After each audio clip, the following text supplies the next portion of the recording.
June 10th, 2022, Karen Reed is charged with murder. She is accused of allegedly killing her Boston cop boyfriend, John O'Keefe. Karen, state police, we have a search warrant. I'm in my pajamas. I don't even have shoes on. I'm being charged with second-degree murder now? That's correct. You can step inside. She was accused of running him over, leaving him for dead in the snow outside of another Boston cop's house. Is that correct? That's correct.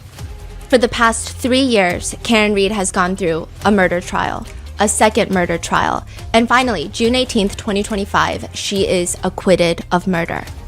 Is that correct? That's correct. 003, not guilty.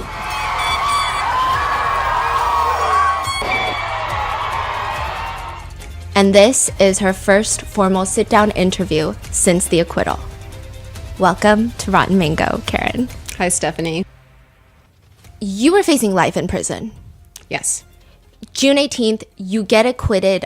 What is that feeling in a way that's comparable to something someone watching can understand?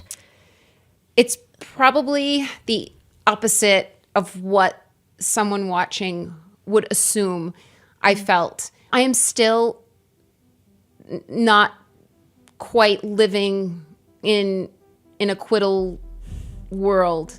I thought I would just bounce back like on a spring. It hasn't been that way. I don't quite understand why. I'm trying to understand why I haven't felt more celebratory. And what I think is that I lived with some very singular emotions: fright, anger, and anxiety. It was very intense. Every waking hour, every hour, I thought about my freedom and if I could lose it. And those feelings just don't disappear when a jury foreman says not guilty. I mean, there is, of course, relief, but I don't just wake up the next day and I'm living the life I lived 5 years ago. I felt my grief was being replaced with anger that was then driving this adrenaline. And I woke up every day with a real purpose, and I was appreciative that I was free to pursue this purpose. Yeah. And then all of a sudden, the purpose is gone, thankfully, but I don't have a routine to go back to. It's not there anymore. I don't have a job. I don't have a home anymore. And I'm just kind of in no man's land. And I still have moments every day, very brief, like a nanosecond, where I think of something. I need to tell Liza Little this for this witness, or if God forbid I'm ever convicted, I need to make sure I tell my mother this. Or it's over, the feeling, as soon as it starts. But there's definitely some synapses in my head that are still thinking trial hasn't happened yet. It's like when you get ready for the holidays and then you think, wait a minute, did Christmas already happen? It was all this anticipation, and then it's over in a couple hours and you unwrap presents, and it feels like that. Like I have to ask myself, wait a minute, it's over, right? It happened. I don't need to worry about this anymore. But there's this big void in my body and in my mind that, and physically, and what I was doing every day, that I don't quite know how to fill. I just feel like a fish out of water. It's weird. I mean, that was something I was going to ask. It's been like 6+ months since the acquittal. Obviously, you don't want to go back to trial, but every day you have to get dressed. You have a mission. There's urgency. Was there like a wave of emotions that hit you after the acquittal that maybe you were suppressing during the trial?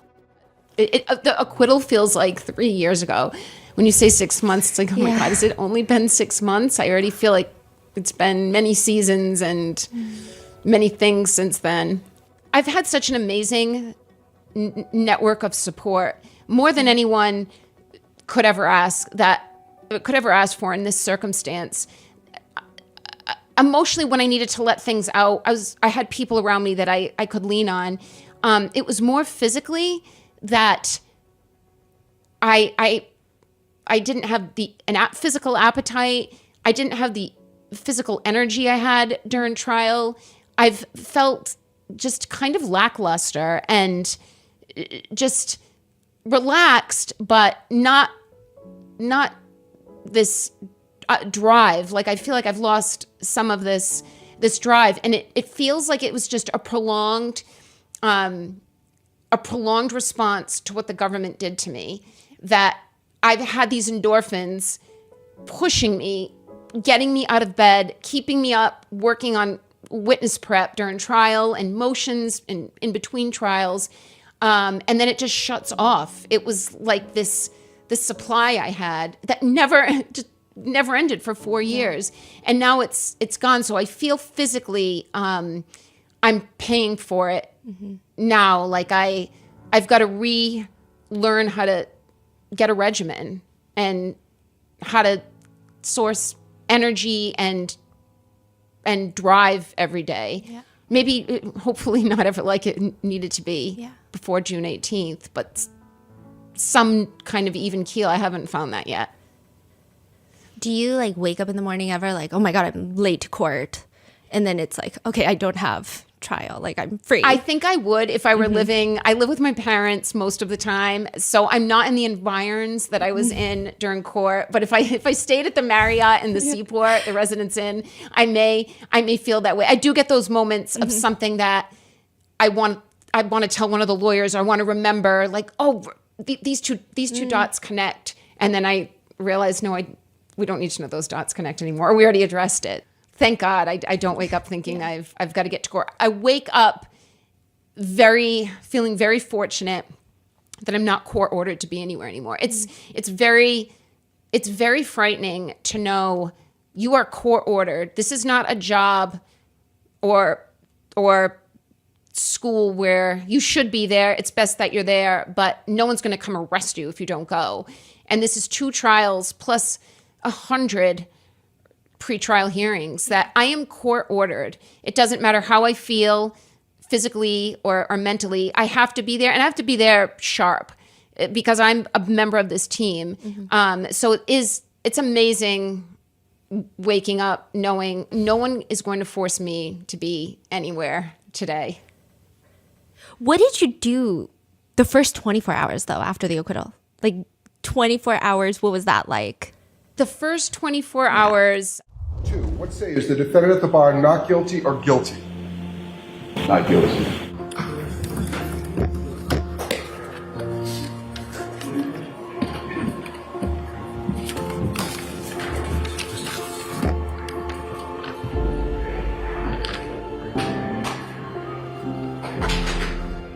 Offense of operating under the influence, 1 year probation.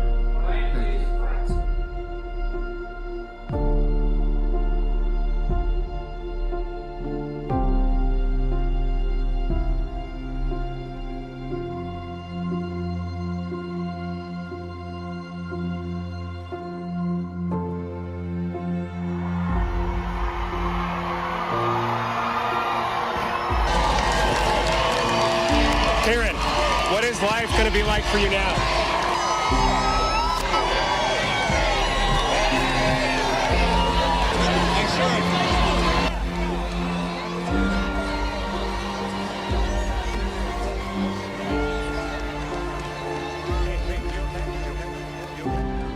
I spent the whole ride back to the hotel.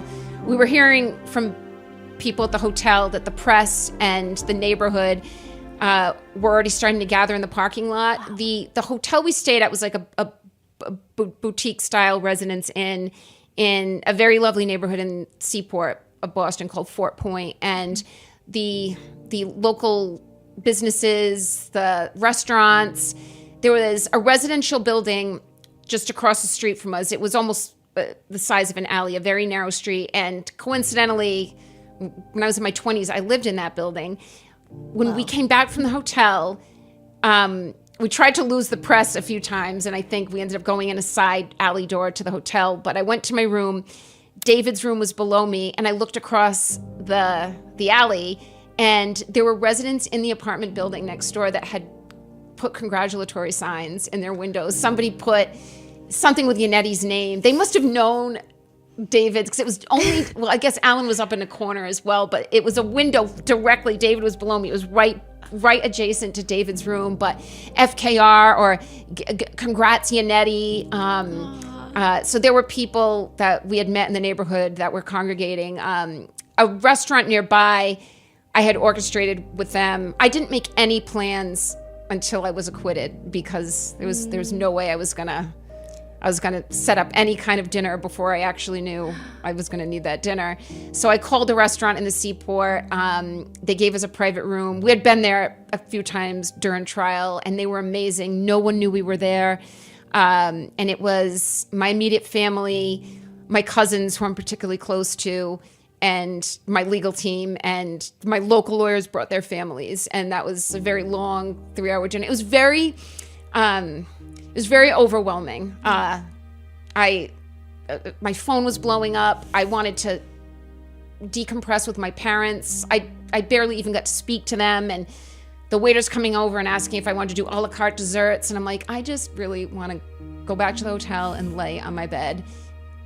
We were getting requests for Good Morning America and the Today Show and People magazine. I mean, it was all rushing. It was just flooding in, and I don't want to do any of this. I need a beat. Yeah. And I need to figure out how I'm going to tackle all the media. I was very, very overwhelmed. We all went back to the hotel, all the families. My parents came back. Obviously, all the lawyers were still in town. The following day, I think Liza might have been the first to leave. David was leaving. Bob was leaving. My parents left in the morning, and Alan and I said, I just want to have a day. He was leaving the second day, 2 days after the verdict, and we just walked around, went to our haunts that we ate at during trial, and it's like, we can finally, I'm going to walk in with Alan and have a meal that I've never had with him without this albatross around my neck. I've never eaten a meal or had a bowl of chowder with any of these people as a free woman. And it was a really sunny, warm day, and I ran into someone that I used to work with at Fidelity that I hadn't seen in a long time. It was just, I felt like I was in a dream, though. Mm-hmm. I wouldn't say it was like the happiest day of my life. It still hadn't like hit me yet. It just felt surreal, and I felt sad. Like, so I'm gonna go back to the hotel, pack up my things, and then where do I go? And everyone else is going, my friends are gonna travel back and go back to work, and the lawyers are gonna go to other projects, and even my parents will go back to their routine, and my siblings. And it's just, where do I go? I was not planning with 100% certainty I would be here today. It's weird to live a day that you never planned on. I never made a plan for June 19th or 20th or the 21st because I didn't want to jinx anything, and I didn't know that I'd be there. I didn't even book a dentist appointment. So it's all of a sudden now I've got nothing. And just very surreal is the best word I can think to describe it. Is it like someone just comes and like shakes your snow globe and then leaves? Yeah. And then everything just settles, and it just gets like eerily quiet, like it does after a snowstorm. Yeah. Before the plows come through, it's just dark and silent, and and it's still like feels like that. It's getting. I'm starting to feel my way around, like defining what my life is going to be, but it's getting easier. But I do feel I've had this delayed reaction to the persecution, not delayed reaction to the acquittal. I'm finally like reacting to this horrible thing that happened to me, and I had to swallow and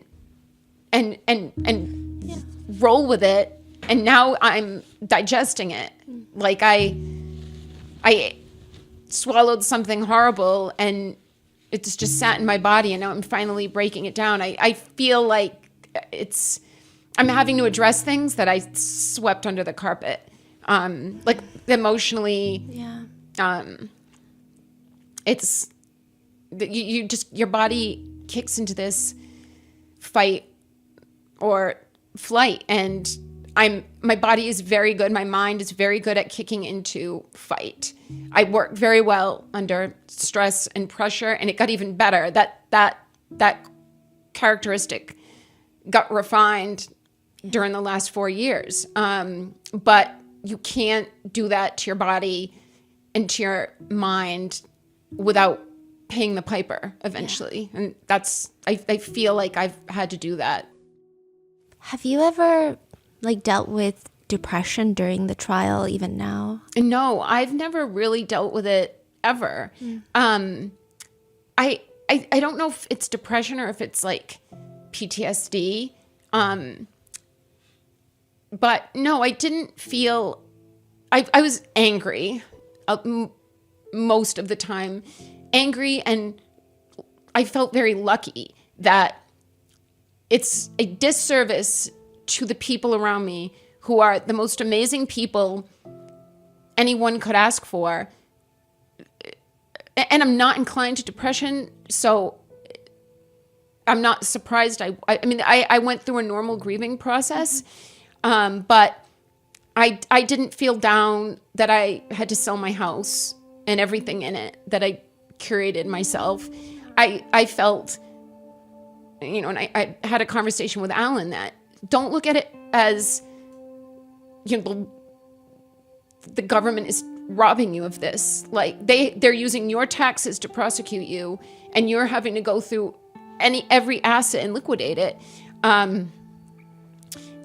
Look at it as an investment you made before you ever knew you'd be in this situation, and now it's paying off when you need it. And you're going to use this house to save your life. And, I get a lot of words of wisdom, but they don't all resonate, and that did. But I think I really just feel that I've been running on endorphins that are now, the spigot just shut off, and I've got to inspire myself in ways like everybody else wakes up. And I look at everyone around me like, get up and live lives and find inspiration, or physically and mentally, and I just have to do that like a normal person now, like retrain it. Yeah. There's actually some people, perhaps a lot of people out there, that think you are sitting on a beach, you are cashing in on a book deal, a documentary deal. Like, they think that you are good, you're set, you're enjoying your life. Is that what it really is like? So we have announced that we're working with a publisher. This is Luke Janklow, and a producer in Los Angeles. That's Julie Yorn, on the movie and TV side of things. So I've only announced that I have agents and I have these producers helping me to sell this. Mm-hmm.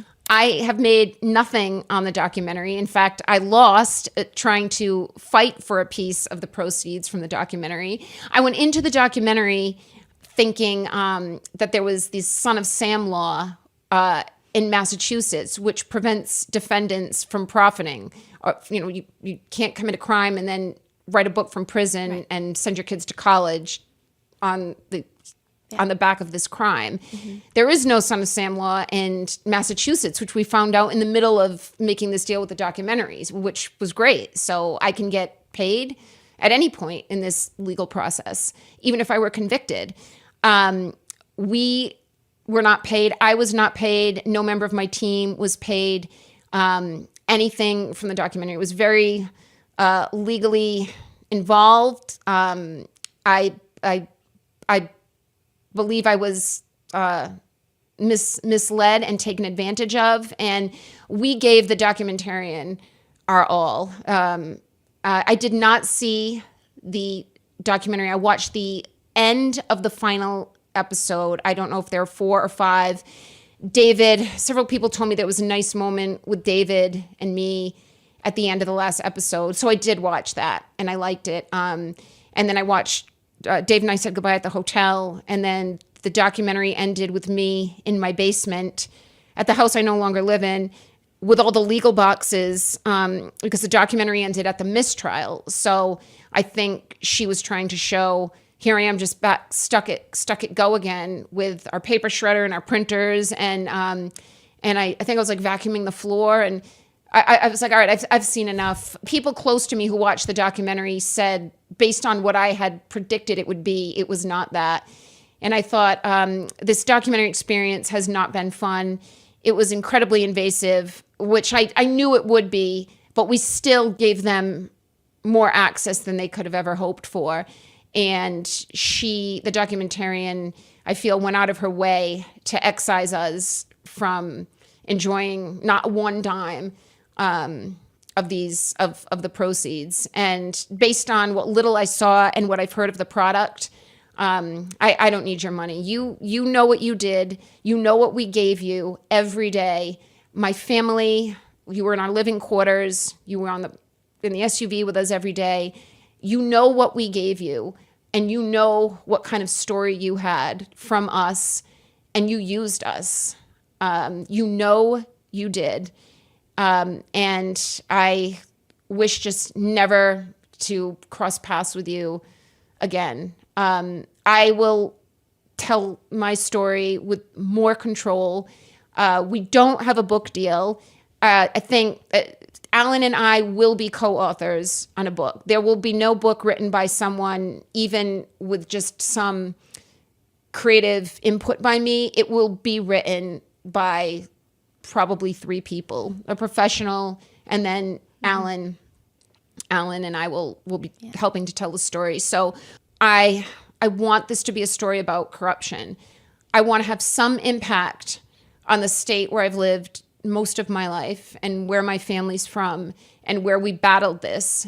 I want to make an impact on what people think about politics, about the government, about the dangers of a one-party political system, which is what Massachusetts is. It's not about liberal or conservative. It's about being one party from the founding of that government with no competition, no checks and balances. It becomes almost anarchy like it is now. We've got a district attorney who has a war chest despite not having any opposition. It's dangerous, and I believe that is why I got where I was and why I got into this position, and why until it changes, there will be other Karen Reeds. You may not hear about them. Mm-hmm. These stories, Sandra Birchmore, it's getting exposed. Other people are exposing it as well. That's what this story will be. Okay. And if I have to write it myself, then I'll write it myself. Even on that note, I do feel like I've heard a lot about you. I've heard a lot of clips of you. I've watched the whole documentary series, Body in the Snow, and I feel like you're very different from that. You know, the way that you're presented in the documentary and then versus like when you walked in. I've gotten very good, and I was not good at this in my prior life. I've gotten very good at controlling what I let upset me, because so much has been taken from my control with a judge, with a district attorney, with the state police. I've been arrested. I've had my home 2 years later searched for electronics. Once someone comes in your home, you have no safe place anywhere. They've been in my parents' home. They've been in my house 3 times. So I've had to learn to control what I can control, which means not falling down a rabbit hole on Twitter, not reading comments on a video on YouTube. And I knew I had an idea where this documentary was going before it came out. We ended the relationship with Terry, the documentarian, on a very bad note, over money, of course.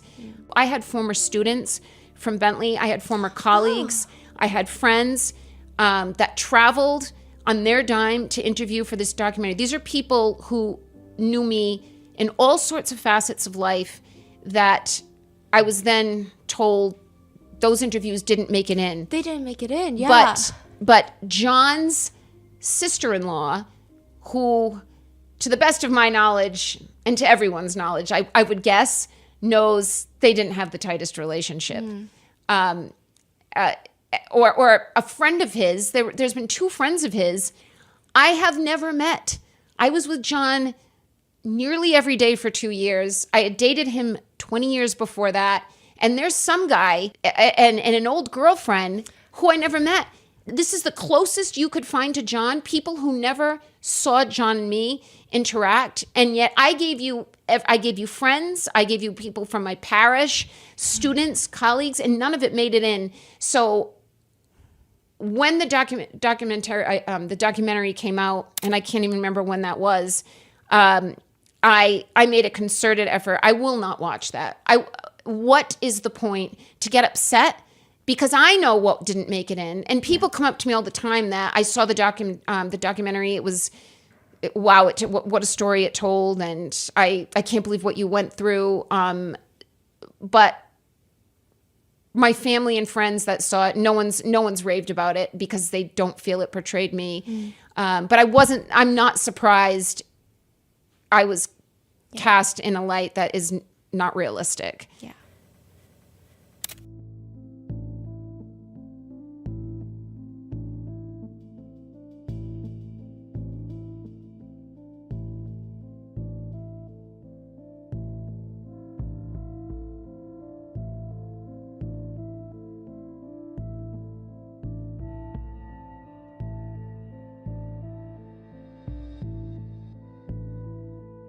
During our 4-part series on Karen Reed's case, I mean, that's over like 10 hours long. Just with the sheer amount of people that were involved, we did have to resort to coming up with nicknames or monikers, some of our own creations, some that we've adopted from social media discourse. And out of just pure habit and pure personal style, I might still be referring to some of these people with that nickname. We called Brian Higgins, Brian Haha Higgins, Michael Proctor, Michael No Nudes Proctor. That was literally just so people could have an idea of who we're talking about when we mention a name. If I do that, that is not Karen poking fun at anyone. I honestly should probably prefer that I don't use these nicknames, but I probably will throughout this episode. And on top of that, another disclaimer is Karen is right now involved in multiple civil lawsuits involving a ton of different people. So there might be some questions that she cannot answer legally, and that's just for legal purposes. So with that being said, what do you think happened to John O'Keefe? John O'Keefe entered the garage or the house at 34 Fairview and much sooner than later, met his demise. Based on his injuries, it looks to me like he got into a fight and fell backwards. There was not a single pathologist in either trial that didn't say the mortal wound came from falling backwards and hitting his head. That was agreed on. He had bruises on his hands. The prosecution tried to say that those came from IVs, but I've had many IVs. I've had them in my hands, and my hands never looked like that. But I dropped him off. He went up to the breezeway, and 6 a.m., I find him in a heap, missing his hat, missing his shoe, and laying there with a piece of glass in his face. So someone in that house killed John O'Keefe.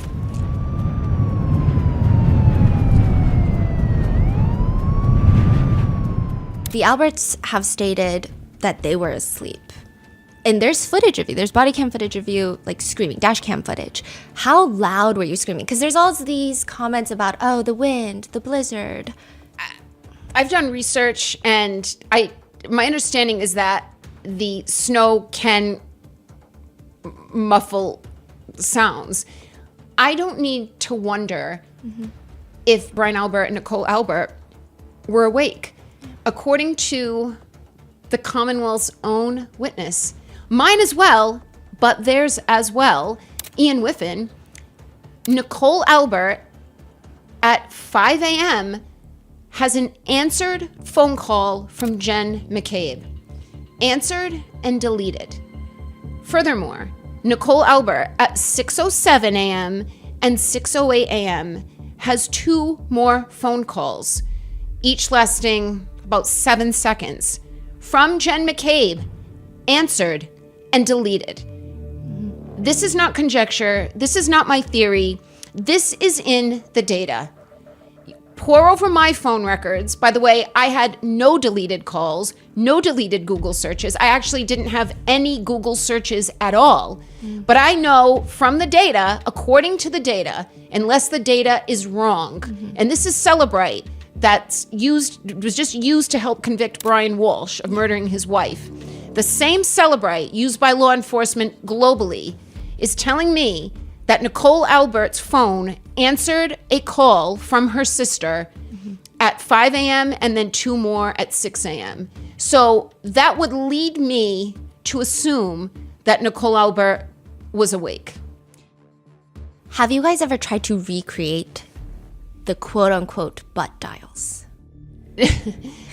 No, because it's not possible.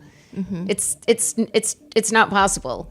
I have called people, and we jokingly, my friends and I, and my family and I, we say butt dial when we mean, like, I may be scrolling through my call log, and I accidentally activate that name and it calls. Or someone sent me their number on Instagram, and I went to press it down and copy it so then I could save it in my contacts, and it called them. And then I'll say, haha, butt dial. But it wasn't an actual accidental phone call made while the phone was completely inert. That's what they're saying butt dials are. Even if you're able to inadvertently make a phone call, they're all doing it in the middle of the night. All of them. Higgins is saying he made a butt dial. Brian Albert is saying it was a butt dial. Well, it's kind of like a butt dial. I believe I used the word butt dials. Well, I used a phrase that people commonly used as a butt dial. Not just a butt dial, but a butt answer and a butt hang up. On both ends. So you're saying you accidentally called him, he accidentally answered, he accidentally hung up, and then you accidentally hung up. Jen McCabe said the slew of phone calls to John at 1:15, between 12:30 and 1 o'clock, she had over a dozen phone calls to John. She's claiming those were all butt dials. What are the chances these people who were together all night are engaging in, if you count them, somewhere in the neighborhood of 20 butt phone actions? Answering, dialing, hanging up. They meaning the Alberts, McCabes, and Higgins, appear to have kept it simple and agreed to several mantras, and just those mantras. One of them was butt dials, and the other, I don't recall, or not that I recall. I don't remember. I don't recall. I don't remember. I don't recall my interview. I don't recall. I do not recall having. I don't recall. I don't remember. I don't remember if I was tired. If they were coached, it was smart. Keep it simple. Because when they start to add details to their renditions of what happened that night, they're completely inconsistent. Brian Higgins said his Jeep was parked in front of the house. He backed it up. He had a plow. He went into great detail, and he jokingly plowed some snow for Brian and Nicole to pull in, and then Matt and Jen, and then he V'd out and pulled in front of the house by the mailbox. Yet Jen McCabe didn't see the car, and she was apparently on night watch at the front door and never saw a Jeep with a plow, which is something memorable. Ryan Nagel, Ricky D'Antono, and Heather Maxon were behind me. They never saw the Jeep. So my point being, their group thought is simple, but as soon as you require details from these people, their stories are all over the place. Do you think Chloe, the Albert's German Shepherd, is still alive? This is the question I get asked the most, is what happened to the dog? And I realize I do not have a dog. I realize this is where society is a lot of us love dogs more than we love people, or just as much. But I get this answer, this question constantly. I have no idea what happened to Chloe. Based on what I know, I would guess the dog is dead. I don't believe it's the dog they claim it is up in New Hampshire. We asked for proof, and all they gave was animal control vaccination records that I can literally go to animal control and get a copy of the vaccination records. And this woman in New Hampshire, who we have no address, no phone number for, she's claiming this is the dog, this was his birthday, and this is his vaccination. Well, anybody can get that. At what point in the investigation did you feel like, okay, this is not an investigation into a tragic accident? I'm being framed. Like, what is there a specific moment it hits you? So they had my phone in my car within a half hour of coming to my parents' house. So they left my parents at 4:15 on January 29th. They took my phone and they took the car. I was hoping desperately, this is a case of they've got the wrong guy. Yeah. I'm arrested on February 1st.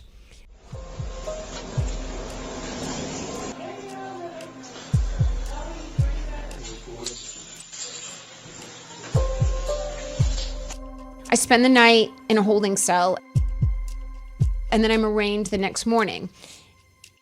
I hadn't met in person David Yannetti, but I had already engaged with him on January 29th.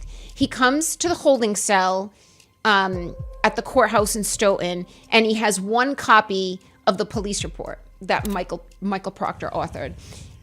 He's holding the police report. Now, they're already calling my case at 9 a.m. It's like 9:10. And I don't know what I'm walking into. I don't know what they have against me. I don't know anything. David is holding the police report and we're reading it together. They only gave him one copy. So his hands between the bars, I'm leaning in and we're reading it quick. I don't know how I had the focus to even comprehend and read at that moment. It was like just another fight or flight. Focus, Karen. This is about to be read in front of a courtroom filled with people. The first thing that stood out to me was, it said they arrived at my parents' house, Proctor and Buchnick, arrived at my parents' house at 4:30 p.m. and left at 5:30 p.m. And I knew right away that was wrong.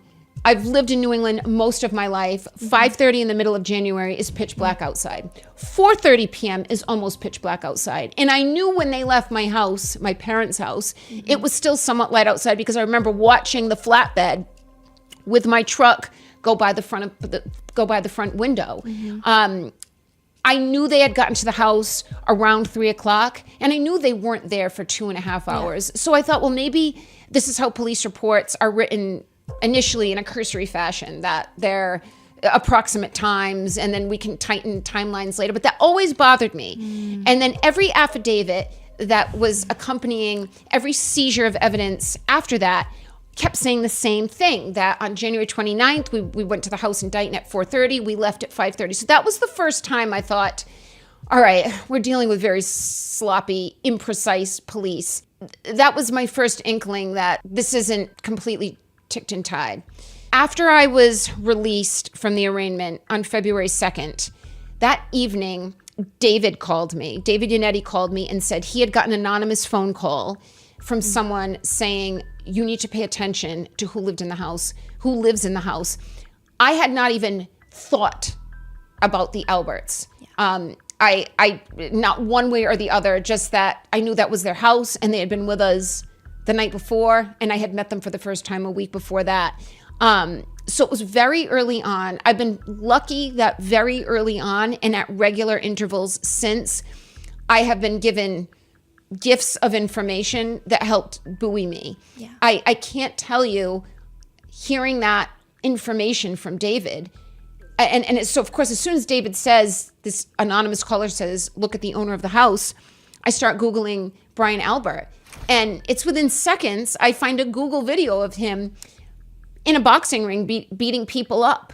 And he looks, I've met him, but I haven't paid much attention to him, but he sounds gruff, and he's walking into some drug bust with some kind of shield and weapons, and he looked like a tough, mean guy.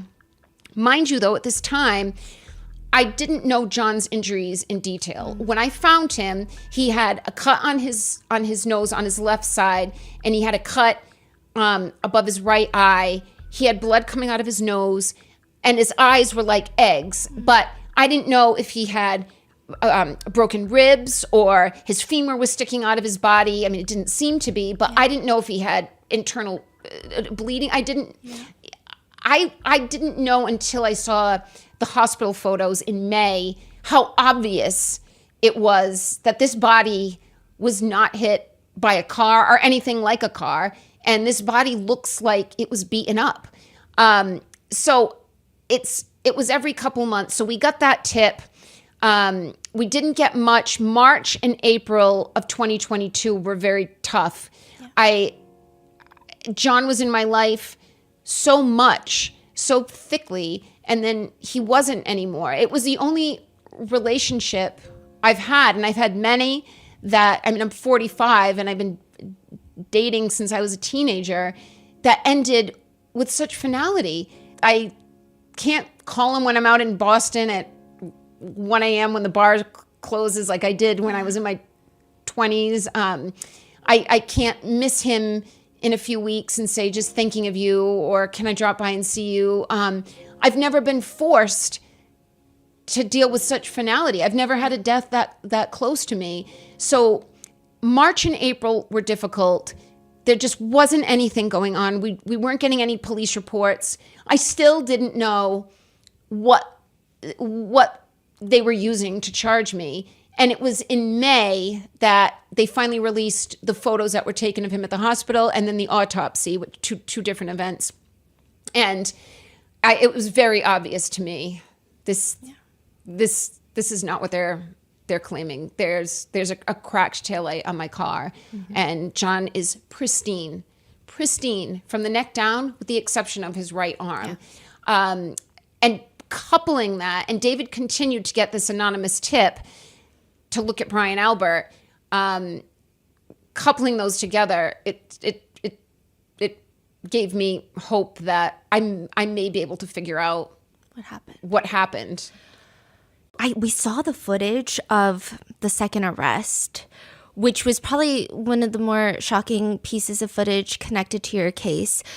You had no idea that they were coming because you're just in short pajamas and you're begging to change before they take you in. And then eventually they mock you because you beg to change. And they're like, look at how much she cares about being on TV. Have you seen the footage?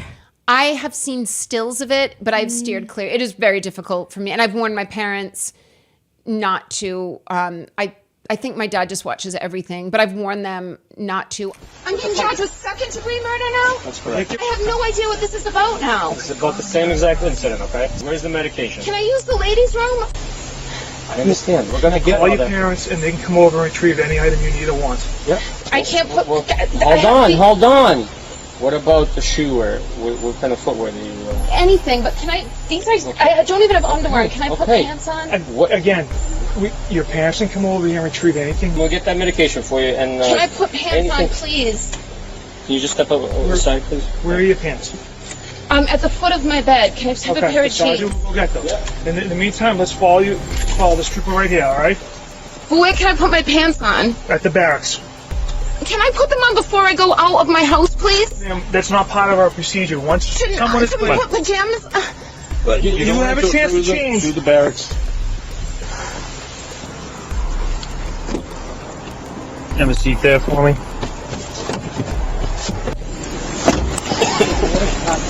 Then you gotta put that in the floor, though, double lock. It's just like... See how crazy she is? Give me the cameras on her. She's more concerned when she looks like on TV. Yeah. I'm still recording, just to let you know. Okay. I have seen the footage from my own backyard camera after I was arrested the first time. And once I started to figure out what was happening, I was frightened. I was frightened about who was on the other side, who was on the law enforcement side that is trying to pin this on me, and who killed John that could be in my backyard right now. Yeah. And then I learned about Sandra Birchmore. I did worry. I live alone. I'm like a sitting duck. Yeah. Will I be hanging from a doorknob in my house? and they could easily explain it as guilt, depression over what had happened, and she just gave up. So the first 6 months of 2022 were difficult. I had not even been explained to the concept of an upcharge. My understanding was you get indicted on what you were charged for. I didn't realize that the district attorney can present anything he wants to the grand jury, and they can charge me with anything. They could have charged me with also breaking into the Alberts' house and stealing their TV set while I was parked outside. I didn't realize that, and shame on me that I didn't learn that. I was trying to learn as much as I could. During these months, I was reading a book every couple days just about the criminal justice system and defending yourself and how this works. But June 9th, I was home alone like I was most days. I would do yard work. I'd put headphones in. I'd wait for one of the lawyers to call. I had been mowing the lawn. I hadn't showered yet. I was wearing boxers, and I actually just had a tank top on. I didn't have any underwear on. And I came in from doing yard work, and I decided I was going to cook for myself. I mean, this was my catharsis. I would go outside. I tried to get sun. I did a lot of, ask my neighbors. I was out in my yard every day just trying to sweat, at least physically tire myself out so I could sleep at night. And I was cooking. I was trying to eat well. So I was making a pot of chili. I was finishing everything up. I had music on, and all of a sudden I hear voices. And I lower the music, I go to the front door, and my windows are open, my storm door is closed, but the screen is up, and I heard a voice say, "Let's do this in the back. There's cameras out front." I had a very clear, it wasn't a Ring doorbell, it was a higher end private security system, but there was a very visible camera over the front door. But I also had them 360 around my whole property. So I heard that voice, "Let's do this around back. There's cameras out here." I see two cops. I couldn't make out who they were, but I could see them walking around by the garage of my property, which kind of requires you to go down into the driveway. The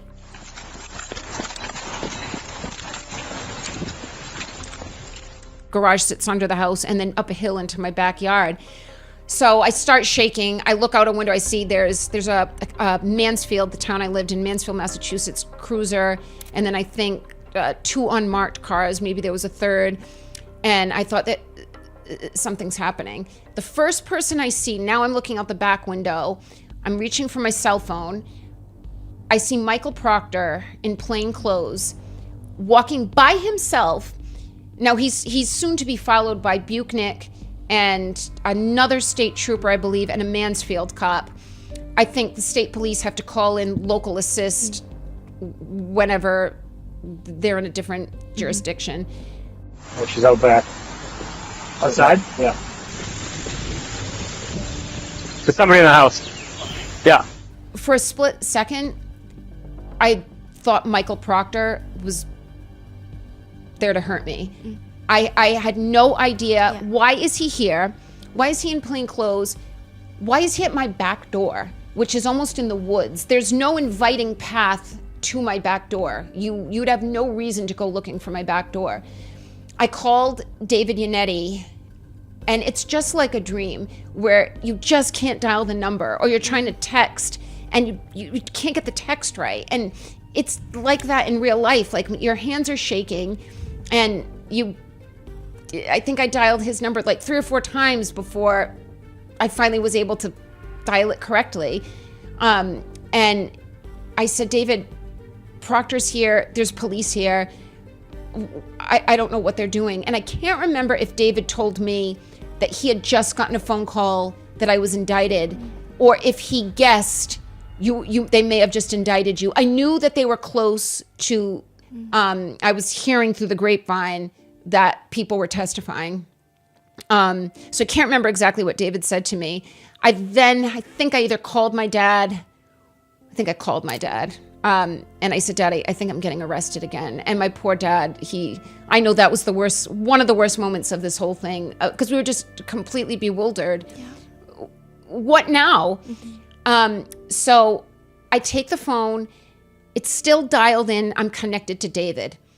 I'm in my pajamas. I don't even have shoes on. I'm being charged with second-degree murder now? That's correct. Big deal homicide and leaving the scene causing death and bodily injury. I walk outside. One of the first things that happens, Proctor is reading me. He's reading me my rights, and he's telling me that I've been charged with murder.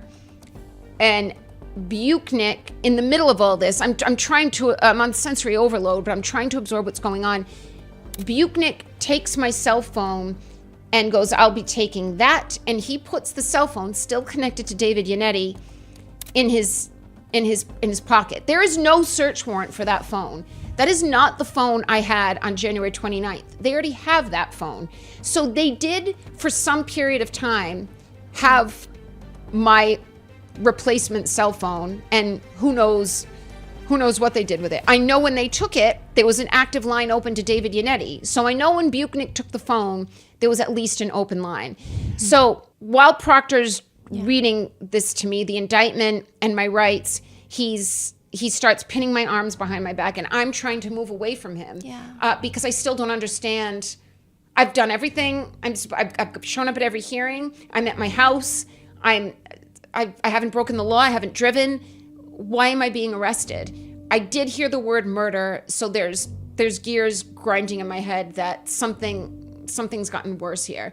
So he's trying to pin my arms and cuff me, and I'm trying to move away from him. And at the same time, I'm saying to him, now I haven't heard the tape, but my recollection is I'm saying to him, can I please have some clothes? I'm not even wearing underwear. Yeah. I've had a colostomy bag at 4 different periods in my life. So leaving anywhere without pants or underwear or certain materials that I need is of the utmost embarrassment. And Proctor knows this. He said, I did see a clip of him saying she's worried because I think it was on TV. Yes. He said she's worried what she looks like for the cameras. All she can think about is the cameras. He says, you see how crazy she is. She is more concerned about how she looks on TV. See how crazy she is? Give me the cameras on her. She's more concerned what she looks like on TV. Yeah. More of Proctor misrepresenting everything, including that. First of all, the only reason cameras were there is because the district attorney or the state police called cameras. I arrived at the state police barracks an hour later, and they were all there. I was escorted from the barracks the next morning for my arraignment, and they were all there, and they were all at the courthouse. So the only reason cameras are involved is because you're parading me and trying to make a case out of this. You're trying to show me looking this way like a criminal, and that's why you called the cameras in. But I should be allowed to put pants on or shoes. So Buchnick goes into my house. I see him on my own home surveillance system. He's in my house for about 10 minutes.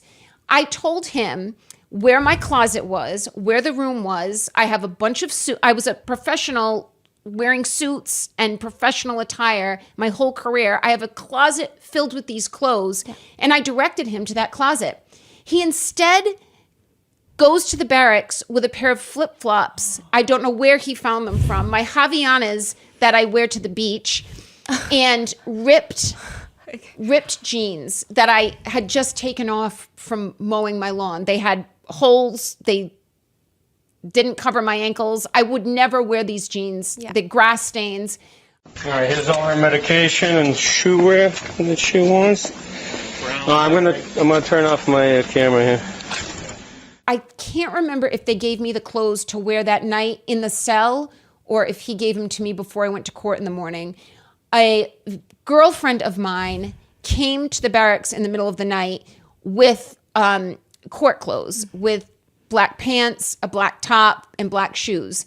And they would not allow me to put those clothes on for court. So I heard her come in. I was in a cell, and she said, can I give these for Karen for the morning? And they said something to her like, we can't guarantee that, but we'll take them. They gave them to me at some point the next day. They didn't allow me to put them on. Instead, they forced me to take the bag of clothes that Buchnick had secured, which was ripped jeans and flip-flops. Did you grip right? And the first left. That night was one of the worst nights of my life in the past 4 years, because I called David from jail, and he was worried. He was not able to tell me anything to allay my fright. I mean, it's not concern, it was fright. And he said, they've upcharged you with murder. I don't know how they're able to do that, on what evidence, but they've increased the charges. They want to keep you locked up now through trial, through verdict. But if we're asking for bail, they're requesting $1 million, which of course I did not have. So I spent the night knowing that I've got to go before a judge tomorrow. I didn't know what judge it would be. And I have to hope they lower this bail, that they allow me to post it. A judge can deny you bail altogether, that you're a danger to society, you've been indicted for murder, you're not going home. There are active lawsuits between you and Michael Proctor, amongst others, so there's some things that you can't say, but there are things that are indisputable. So Michael Proctor himself has admitted that he has texted people in group chats. He texted that he hasn't found your nudes yet. He talked about and made fun of your medical condition, saying, quote, "She's got a leaky balloon knot. It leaks poo," calling you a, quote, "whack job cunt," and then basically saying you are a babe with no ass. She's got a leaky balloon knot. You followed that up with the phrase leaks poo, didn't you? I did. Yeah, she's a babe. Weird Fall River accent, though. No ass. When did you first find out about these text messages? What was going on in your mind? I knew there were vile text messages. They were under a federal protective order. They were first encountered by my team, by my lawyers, in February of 2024, just before the first trial. I was not able to view these text messages. I just knew the generals, that they existed, and I knew they were involved in the cross-examination prep, which I was very involved in. To have him, Michael Proctor himself, on the stand reading out what he sent, what's going on in your mind? Yeah, there had been some leaks on Twitter that I saw an account, we called her a big, which I assumed someone like him uses language like that anyway. I knew in general that they were vile, but when he read them, I was actually annoyed that Adam Lally preempted us bringing these messages out in cross-examination. That should have been our moment. He's your lead detective. You're letting him lay this case out. This is showing bias. And Adam Lally, and you always run into this issue with trial, that if the evidence has already come out, you risk the judge saying, Mr. Jackson, Mr. Yannetti, that's already been asked and answered. So there was this worry that Lally is going to let Proctor read the text messages with very flat affect, and he did. You could barely understand. She's a babe with no ass. She has a leaky balloon knot. And next question, it was by design. Let's get him out there and preempt the defense from getting it out there. Luckily, we were still allowed, and we made the biggest moment of it. I cared more about his lies.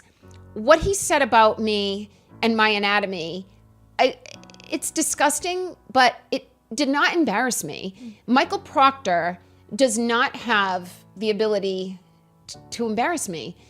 In fact, I have all that I have in my life right now, and the love and support and new endeavors such as this, and meeting people like you, ironically because of Michael Proctor and what he tried to do to me. Joking about my apple, I mean, I don't even want to say it was a joke. He was talking about my rectum, and that I've had rectal surgery. That this is a father of children, of boys, scarily. Yeah. This is a husband of a woman, someone's son. This is a cop with power and carrying a gun, and my age, more or less. And this is what this is his vernacular. a balloon knot and talking about my rectum. You're not embarrassing me. You're embarrassing yourself. And my medical issues, I've never been embarrassed by. I've struggled to deal with them in society and in intimate situations, but I'm proud of what I've had to deal with. And the more I talk to people and the older I grow, I know everyone's got something. No one's escaping completely in one piece as we age. I cared more about his lies, him lying so blatantly. Every search warrant, 9 of them, took the car at 5:30, Why? Because the CERT team, and this was another major lamppost in 2022 for me, was when I was finally indicted after the awful experience of June 9th into June 10th. The floodgates opened, and now we get all the discovery. And a cousin of mine who's an attorney, we agreed we'd get the discovery, which was thousands of pages. And we attacked it from, I think she went from the beginning to the middle, and I went from the end to the middle. And she's a lobbyist. She was working full time, but every night she went home. I worked on it all day. She worked on it all night. And she called me one night. This isn't about July. So I've been indicted now and upcharged for a month, and we're working our way through our discovery. I don't know what day. I would be guessing, but it was like a Thursday, a weeknight. She calls me at about 10 or 11, and she said, Karen, read the CERT report. This is the Crime Scene Services search team. It's an 8.5 by 11 piece of paper, and there's a whole box for a narrative about the evidence that was found at 34 Fairview, and there's only 4 lines that I needed glasses to read what they said. And it was that the first pieces of red and clear lens were found at 34 Fairview. I can't remember if the report said 5:45 or 6 p.m. And then all of a sudden my light was not there all day long, because that was something I could not reconcile for months and months in 2022. But how did my taillight get there? How did they somehow find pieces of it broken at John's house from when I hit John's car at 5 a.m. And were they able to transport those? That's the only thing I could figure out. And I still didn't have an answer as to why he lied about taking my car at 5:30 when he actually took it and left at 4:15. And it was that night in July. The CERT team did not find taillight until after Proctor had the taillight. And he had to get himself out of Canton at 5:45. If he's in Dighton at 5:30 in a blizzard, 35 miles from Canton, there's no way he can be in Canton with the Lexus and the Lexus's red taillight at 5:45. And it was just the biggest eureka of, more than the text messages, more than the butt dials, more than the phone and the SIM card cut up at the Air Force Base. To me, it was the cornerstone, because it just bothered me. I just couldn't reconcile, how did my taillight get there? I know I did not break my taillight at 35. I tried to think of every scenario in which I could have, and none of it was reasonable. And then I realized that moment it was placed there after they had access to it. And the inverted footage. And the inverted footage. I mean, the inverted footage didn't come for 2 more years, but when Proctor was on the stand reading the messages. He's a whack job. See you. Objection. So don't spell it. You have to. So these are your words, Trooper Proctor? Yes, Your Honor. Go ahead and say them. Yes, she's a babe. Weird Fall River accent, though. I'm going through his client's phone right now, correct? Yes, after the picture, sir, yes. Who's the client? I was referring to Miss Reed. He also called her retarded, correct? That is what's written. And that's what you read. I have no memory of reading that. I acknowledged him going through the phone on my Apple Watch. I have no memory of him writing retarded on a text message. Did you encourage that statement by Michael Proctor by liking it with a thumbs up? I don't know if it encouraged him, but so I cannot speak to that. But that's what you did. I acknowledged the text message being sent. How close did you remain in contact with Michael Proctor after high school? Very close. Could you read all of them, please? These are not my words. I'm not really comfortable reading these. Do I have to say these words out loud? I'll say the words, and I'm going to ask you if I'm reading accurately. Is that better? Yes. 11 p.m., 5 minutes, 57 seconds. Mr. Proctor says, from all accounts, he didn't do a thing wrong. She's a whack job, and then uses the C word to describe. Is that accurate? That's accurate. At the bottom, from one member in the group stating, oh, she's skating. Yes. Mr. Proctor responds, 0 chance she's skated. She's effed. She's fucked. Yes. And then one person in the group says, no ass bitch. Accurate? Yes. That's accurate. Mr. Proctor, there's a response, laughed at, quote, no ass bitch. Yes. Somebody in the group says, is that chick a smoke?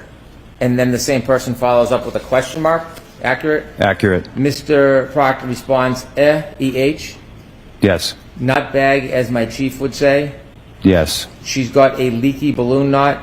Yes. Leaks poo. Yes. Are those the words of Mr. Proctor? They are. Did I read those accurately? You did. But you're still friends with him? I am.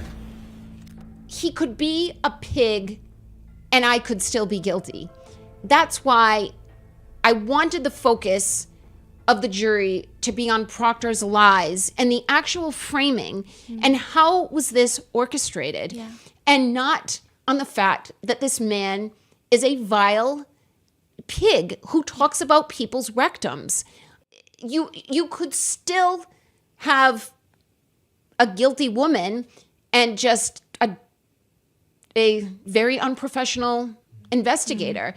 I cared much more about the lies that enabled him to pull off what he pulled off. And the text messages were just, I just spent my energy assuring my parents that do not feel bad for me. This man does not have that power over me. Anyone who looks at me differently because some stranger who's never seen me naked is going to talk about my anatomy. Anyone who finds that entertaining or is going to judge me for it isn't anybody I want in my life anyway. Yeah. During the trial, you're sitting there, the witnesses are going up onto the stand, they're testifying. They're like, Karen did this, Karen said this. How do you not go up and testify? Do you not have the urge to be like, no, let me tell you? I did have the urge, and I tried to quell that and to satiate it by doing the documentary so that I could go back to the hotel at night and be interviewed. The judge was appearing to be so much more lenient with her rulings with the prosecution than she was with us. I mean, we had to fight for everything.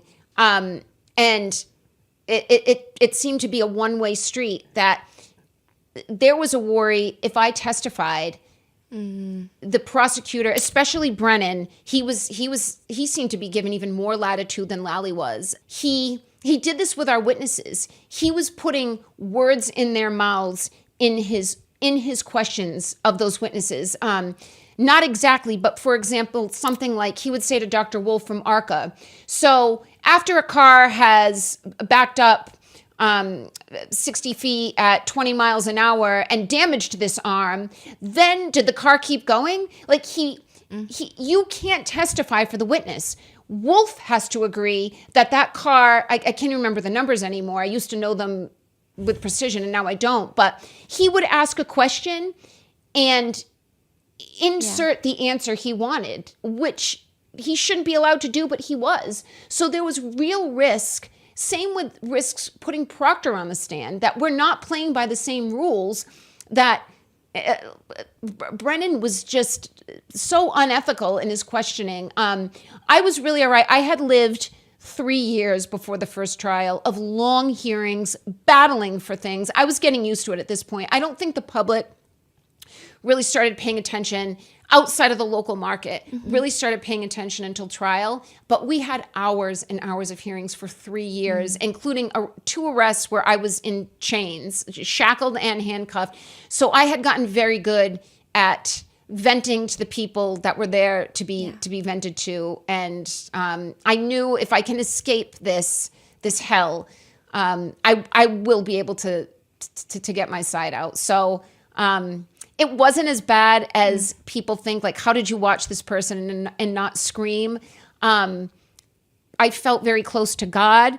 I felt my parents' presence behind me. I had my lawyers who became like family, all of them to me. And I knew they were frustrated on my behalf.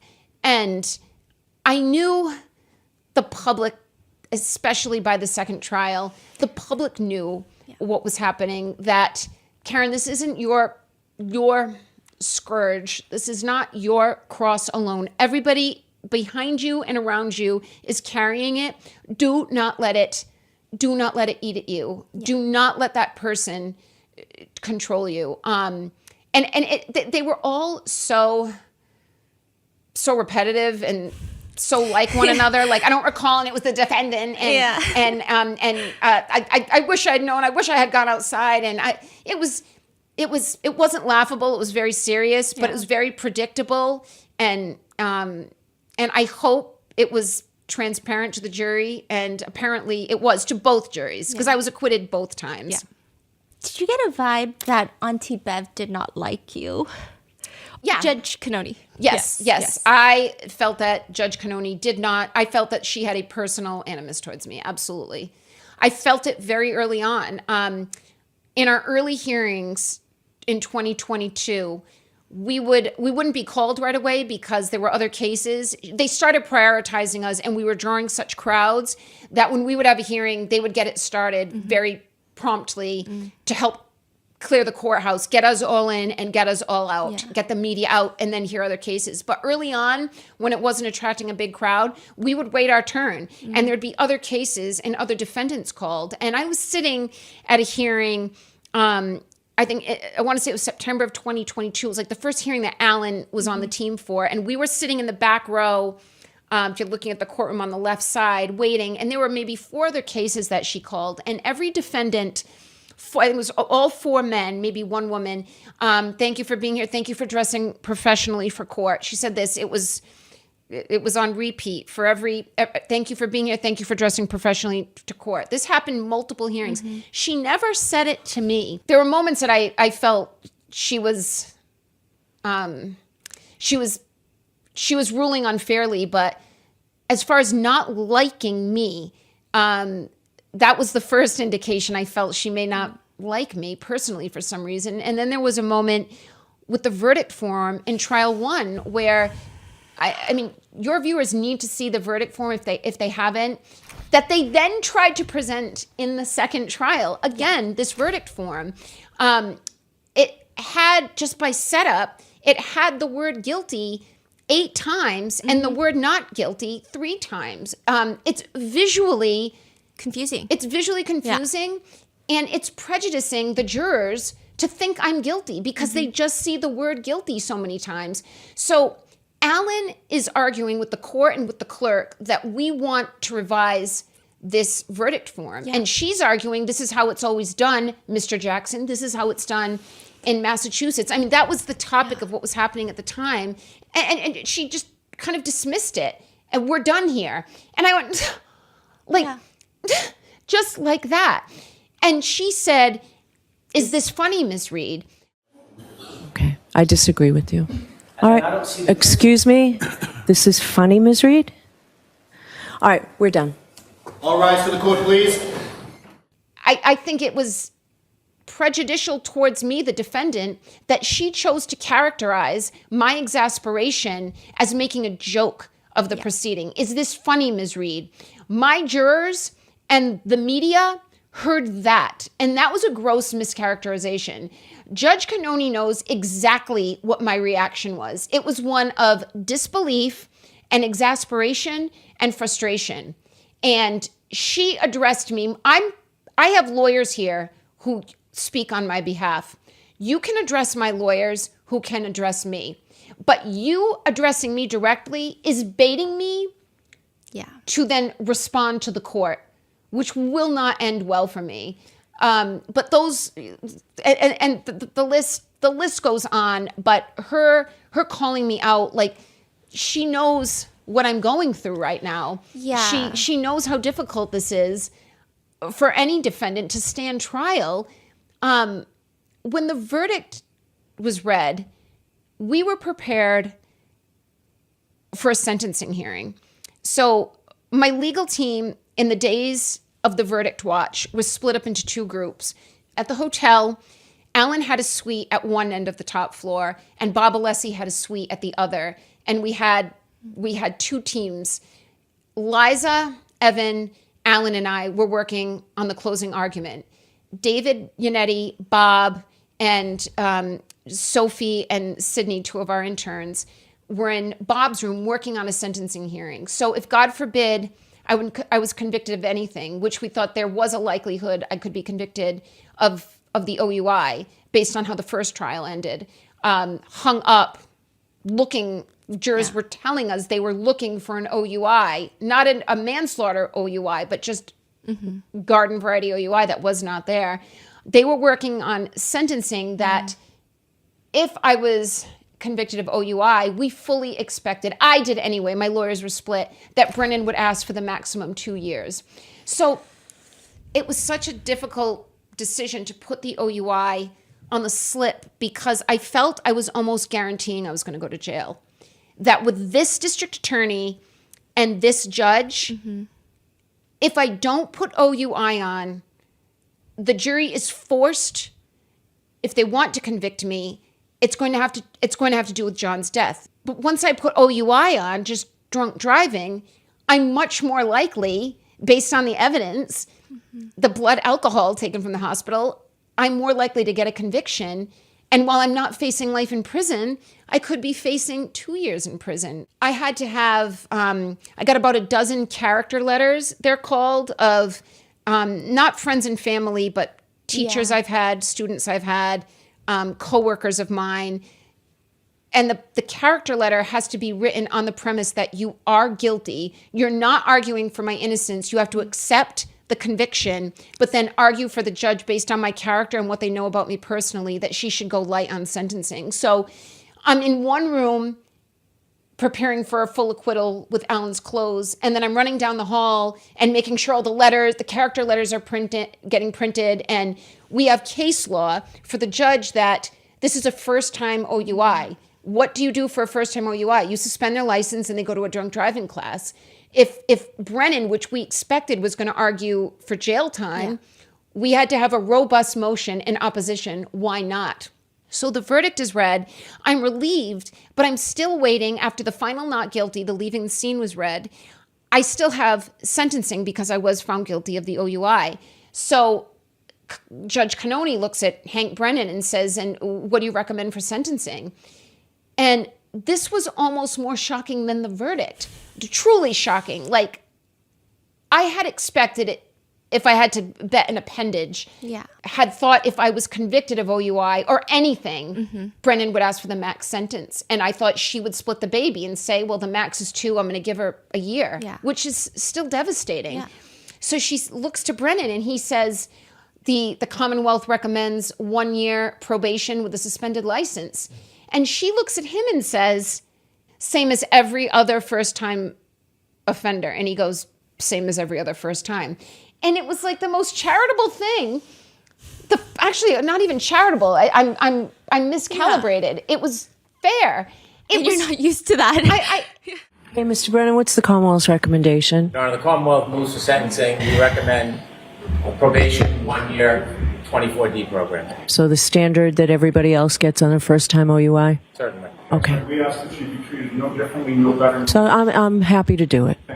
All right. Thank you all. 1 year probation on docket number 002. It's the wildest turn of events.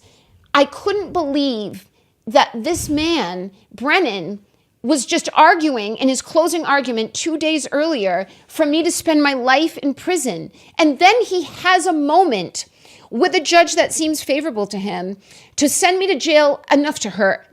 A week is enough to hurt. And he says, just slap her on the wrist. I looked at him and it just, so wait, were you faking all along? Or this is the only way to be saved with your public image is you lost, so now you almost have to be reasonable. But this is just it just felt like a big game that they call in the jury, they're about to read the verdict. They stuff the courtroom with court officers because if I'm guilty of, if I'm sentenced to anything requiring incarceration, and if I'm convicted of murder, I'm getting cuffed right there on the spot. I can't reach behind and squeeze my mother. I can't hug one of my lawyers. It's over, and I'm walking out the back door. So they surround you, and to prevent any outburst and to control me. And then in the blink of an eye, it's, just make her go to a DUI class, and there's a parade out front for her too, by the way. It was just, that was the most befuddling of the 3 months of the second trial was when Brennan said, just 1 year probation. I'm like, wait a minute. You've been trying to end my life. Can you at least be consistent? And pretend you think I'm a bad person? Can you just finish the charade? And even with the judge. So the standard that everybody else gets on their first time OUI? Certainly. Okay. It was same as every other, I haven't felt same as every other defendant at all in this courthouse. That I was still in shock at that I was convicted of the OUI and that Brennan didn't argue, and all that work we did, of course, because we were prepared. We didn't need it, thank God. But that was one of the more shocking events of the second trial for me.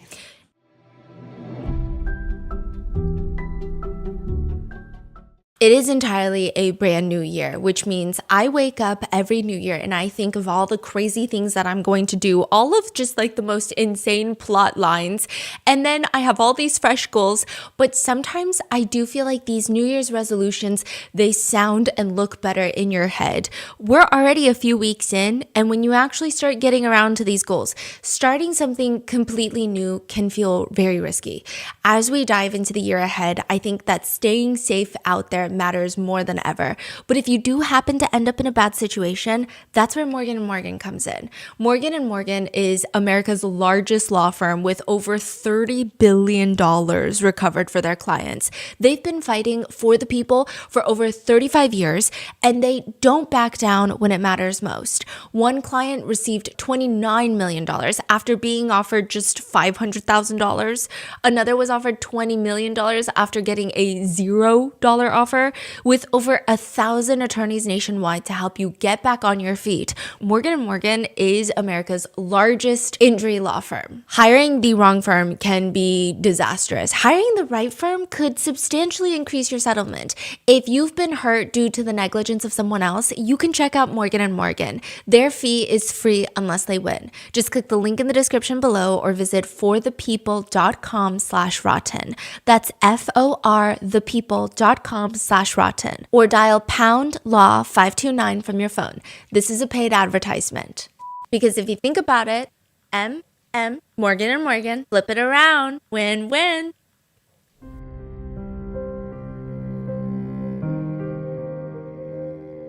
Speaking of her Auntie Bev characterizing you as thinking something is funny, I feel like during your trial, there was so much emphasis on your demeanor, your expressions. There are some crazy headlines that I think maybe you can clear the air on. If you want to pass me Exhibit A. So I'm going to read you the headline and the accompanying photo that they put with this headline. Okay. And then some comments. And I feel like probably what happened is nothing like the headline. I'm sure.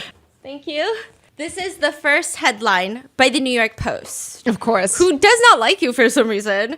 And the headline is, Karen Reed flashed sinister smirk as gory photos of her dead cop boyfriend are shown in court. I'm imagining that was not. No. First of all, I'm talking. My eyes are wide open. I'm looking that looks to my right. That's Alan or Liza sitting there. And I'm going, something. Yeah. I mean, I can reproduce that face very, very easily, but I'm not smirking. I'm actually just speaking.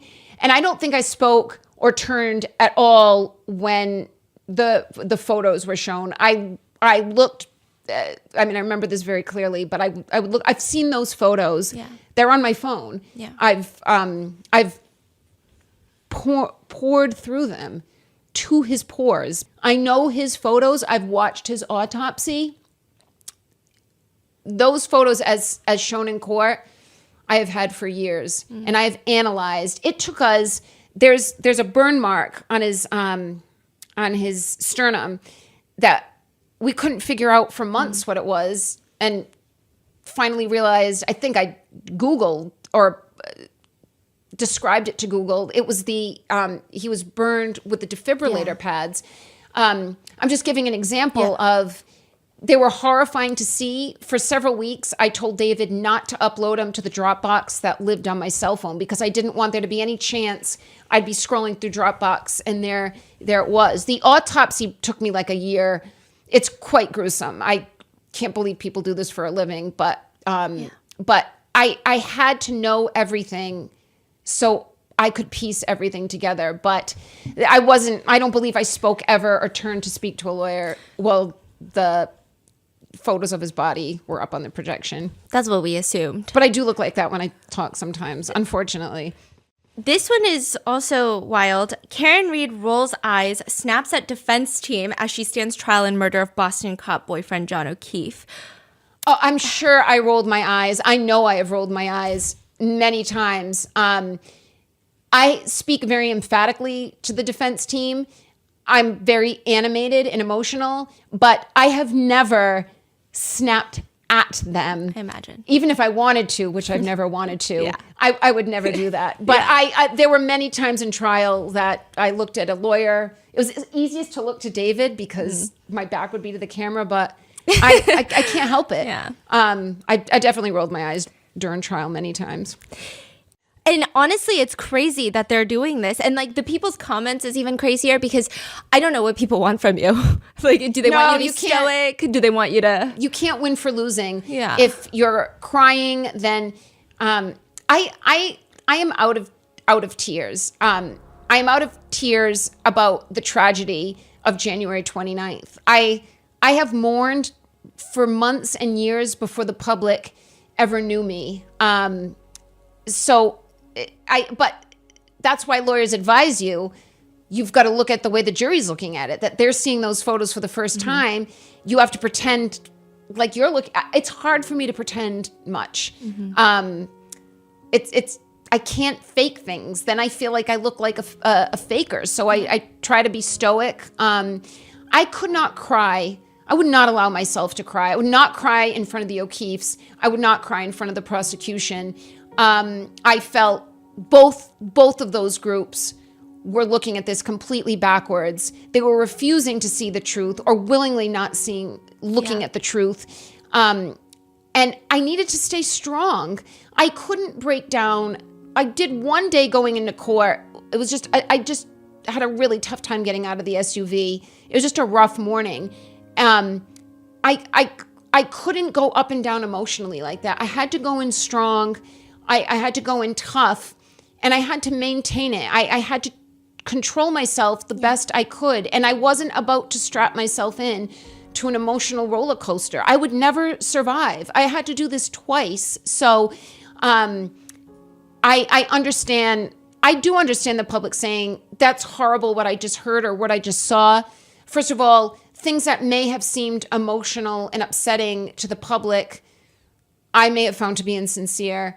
But a lot of the gruesome images I have dealt with and seen nearly daily. I understand the reaction of the public, expecting more emotion, but I have evolved to a different place. You were just damned if you do, damned if you don't. Yeah. Yep. If you had to go to lunch with either Lally or Brennan, who would you go to lunch with?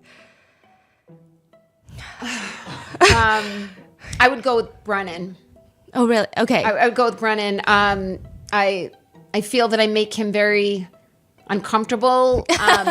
Your Honor, my brief review of the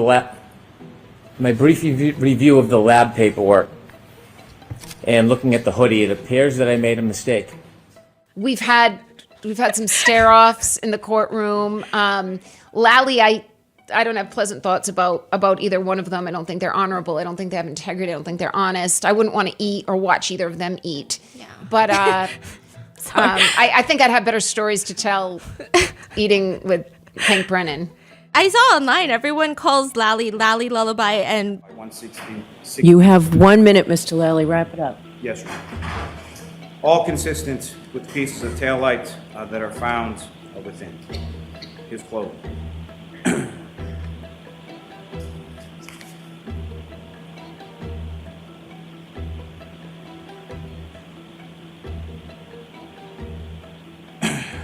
Ms. Gilman, if I could. It's very monotone. Yeah. I was really surprised at how neither seemed to really prepare much. Like, Lally might have read, I can't even remember. You know, when you don't practice a memory, you don't remember it anymore, and you tend not to want to practice painful memories. So I can't remember if Lally read. I think he did for his opening and closing arguments in the first trial, but Brennan did not.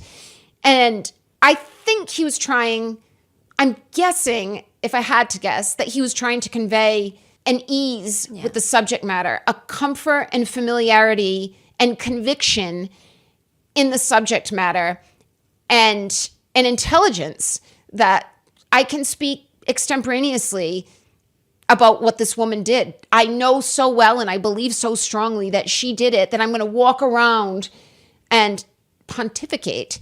And we were much more structured, but I know the details of this case. I know them, and I know he messed a lot of them up. And I mean, the jurors didn't have their notebooks in closing argument, so it was probably lost on them, luckily for Brennan. But he should have written. Yeah. He should have written at least some bullets for the details, for the data points. Clearly, this is a hypothetical question. If you could put at least 2 people involved in your case, inject them with truth serum, compel them to tell the truth, which 2 people would you choose? Michael Proctor and Brian Albert. What would you hypothetically want to know or ask? The truth. About that night, about everything? The night, the months. I have a pretty good guess of how things, I've seen these men, they were on tape sparring and shadow boxing minutes before.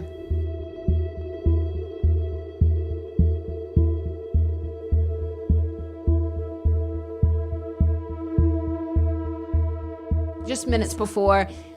I can surmise, based on what I know of these people, what I know of John when he's been drinking, what I've seen of Colin Albert when I've had to cross paths with him, I can surmise what happened.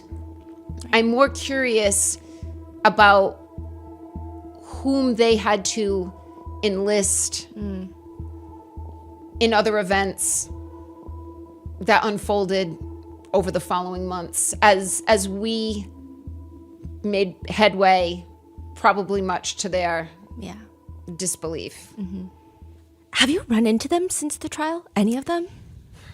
Like in public? What would you do if you did?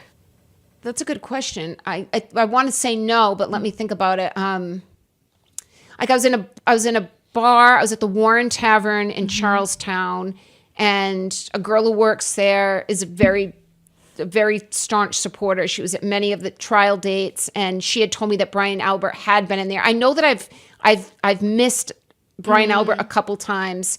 My guess is he is not embraced in Boston establishments the way I am. But no, I don't think I've run into. Thankfully, I don't care to see. I don't fantasize about it. I don't need to see any of these people. What about like people who think you're guilty? Like, have you run into them in public? And how could you tell?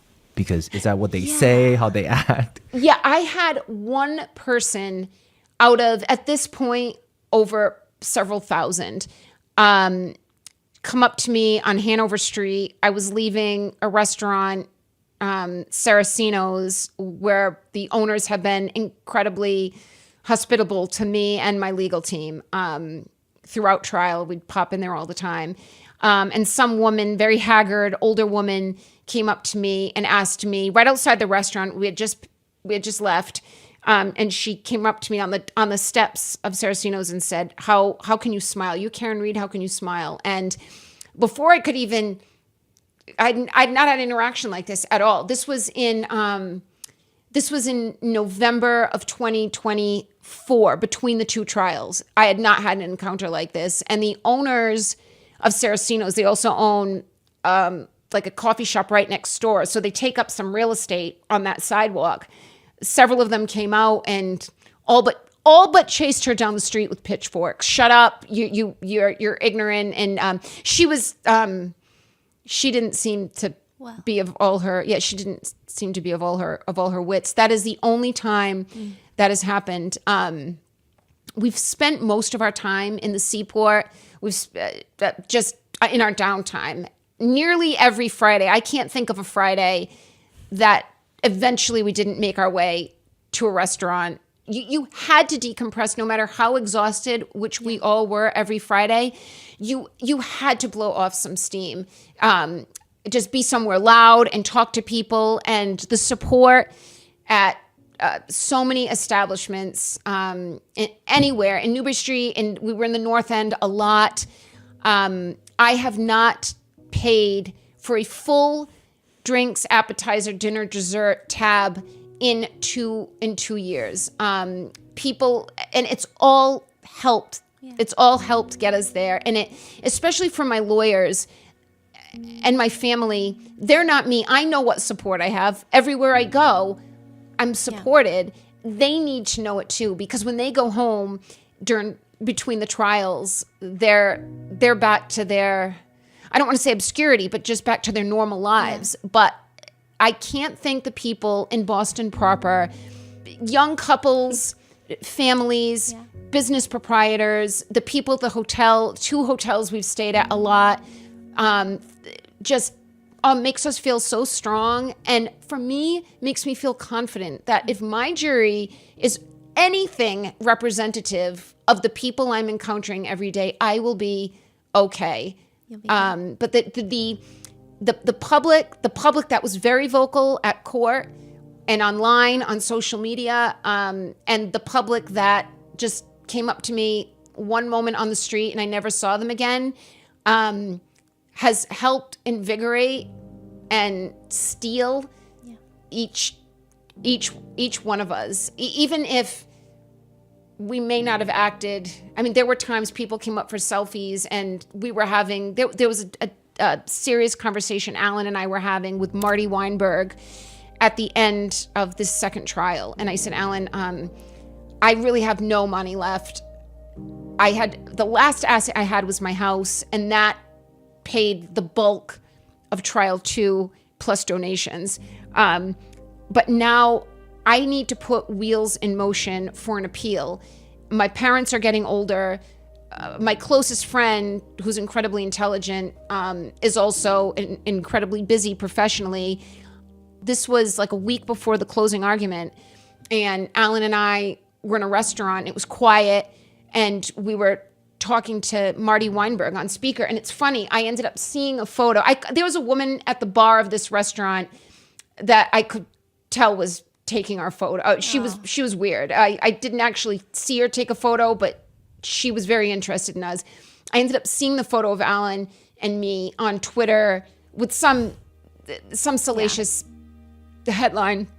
And I thought, I showed it to Alan. I said, if they only knew what we were actually, if she had just walked over and spied on us, the headline would have been even better than what the contrived headline was, which is Karen Reed and Alan Jackson overheard on speaker with Marty Weinberg discussing a potential conviction. Yeah.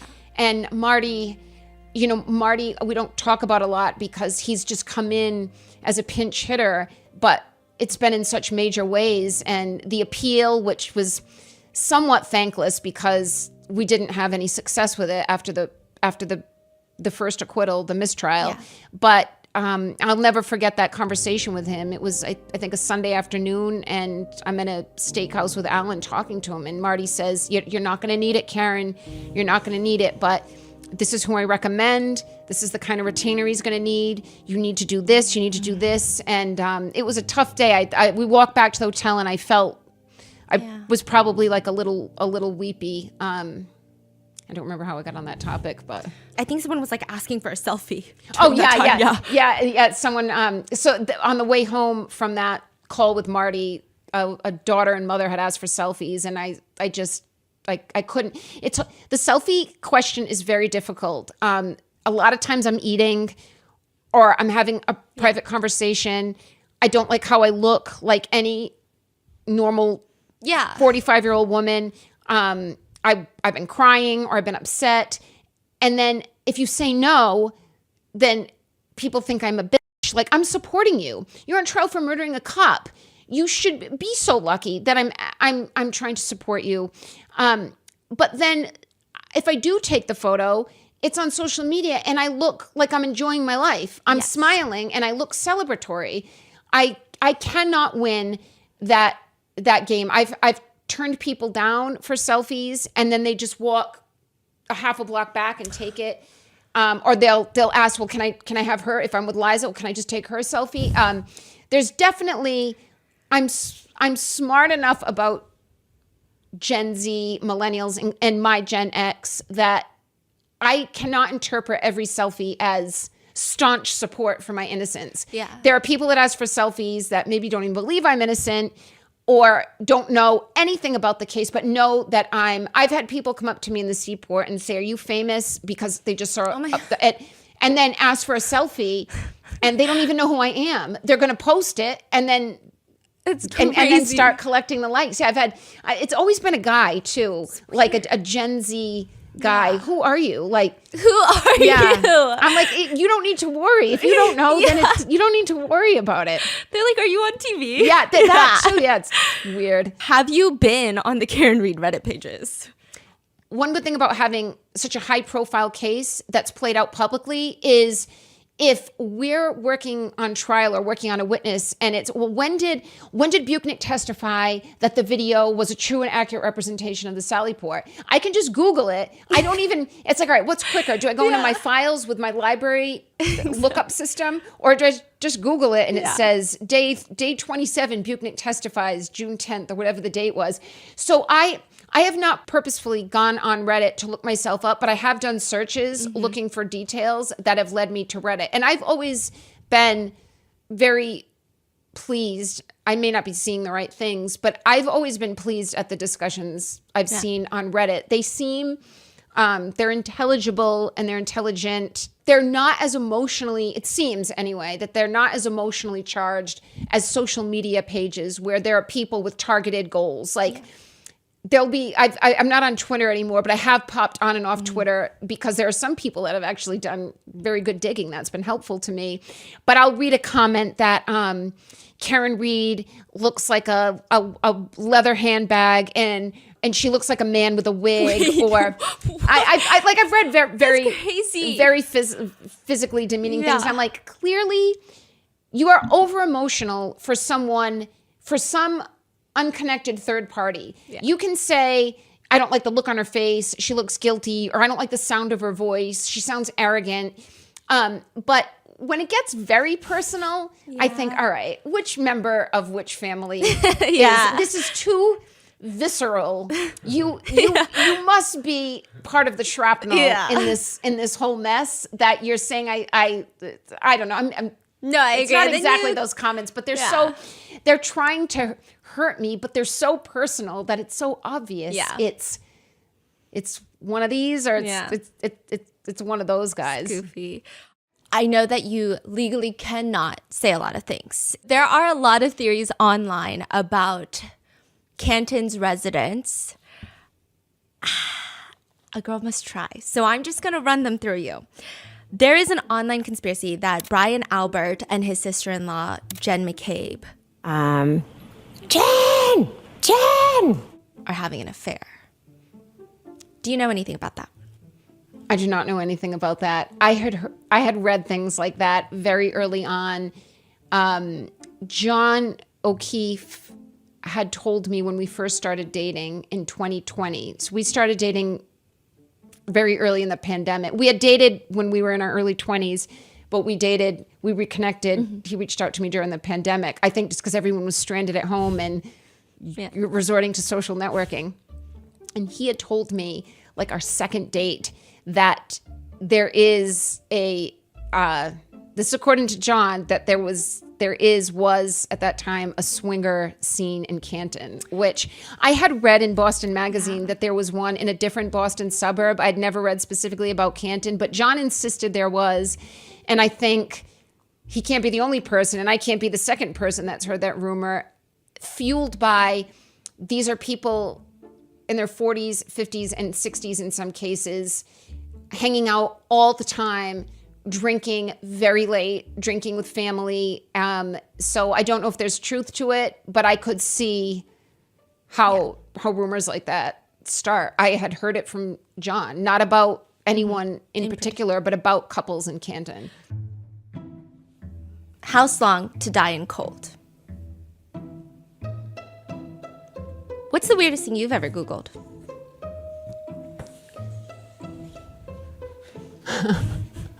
What's the weirdest thing I've ever Googled? At like 2 a.m. Oh, God.